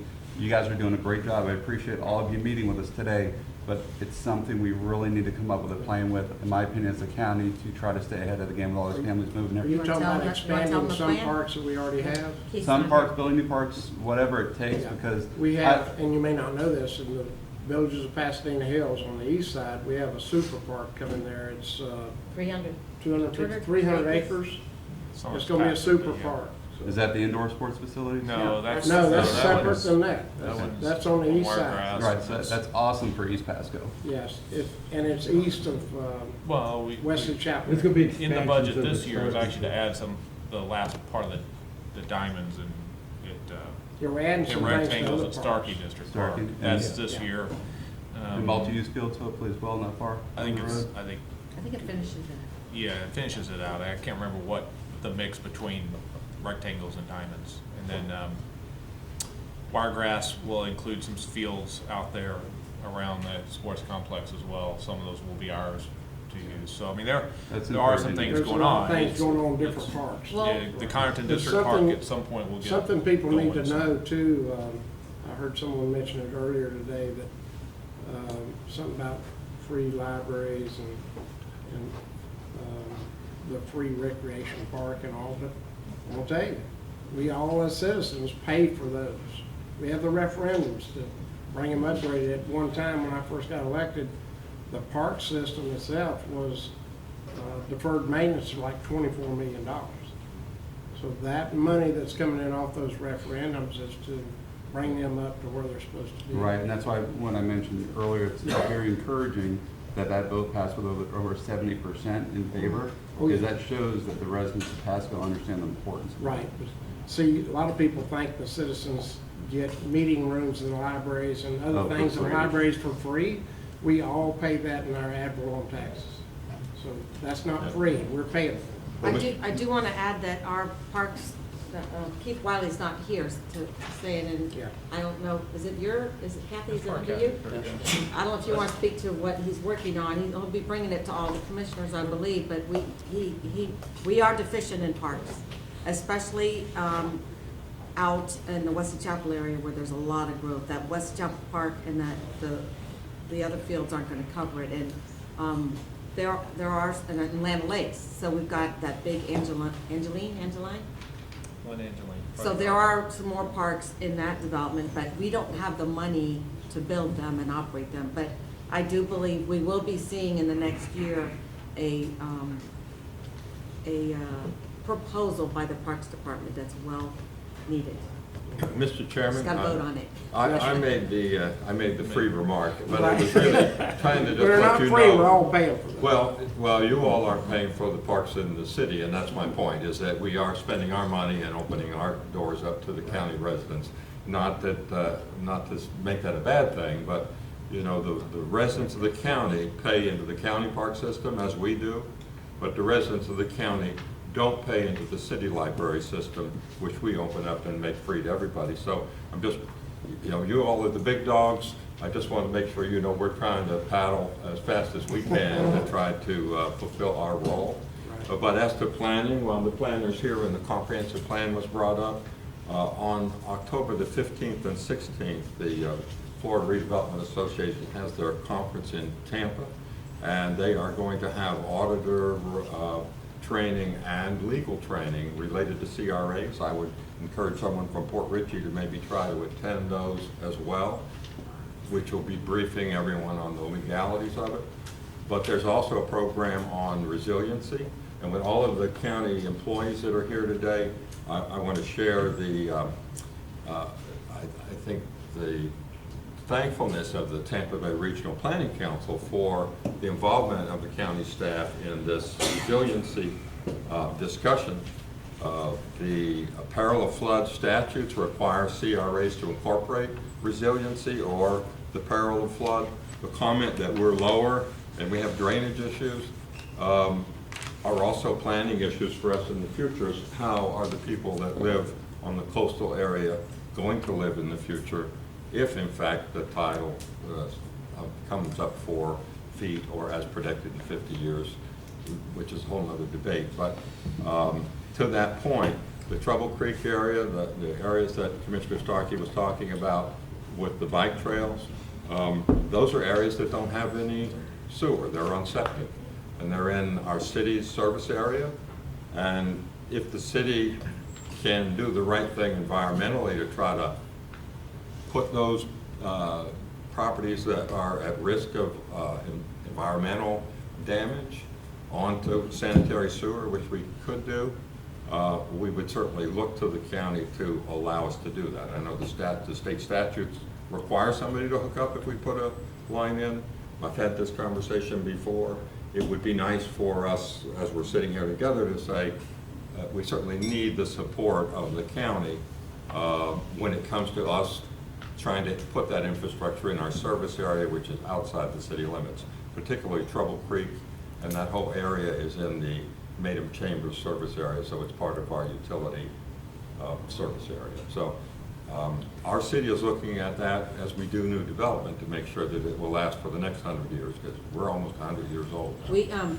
We just got a grant, I think it's a grant from somewhere, DEP, $500,000 to look at 2 areas and deal with the septic. I think it's Elfers. Elfers and Sea Pines. And Sea Pines, so we're starting. And I know that the governor, this is a big issue for the governor, and I haven't lived in Gulf Harbors.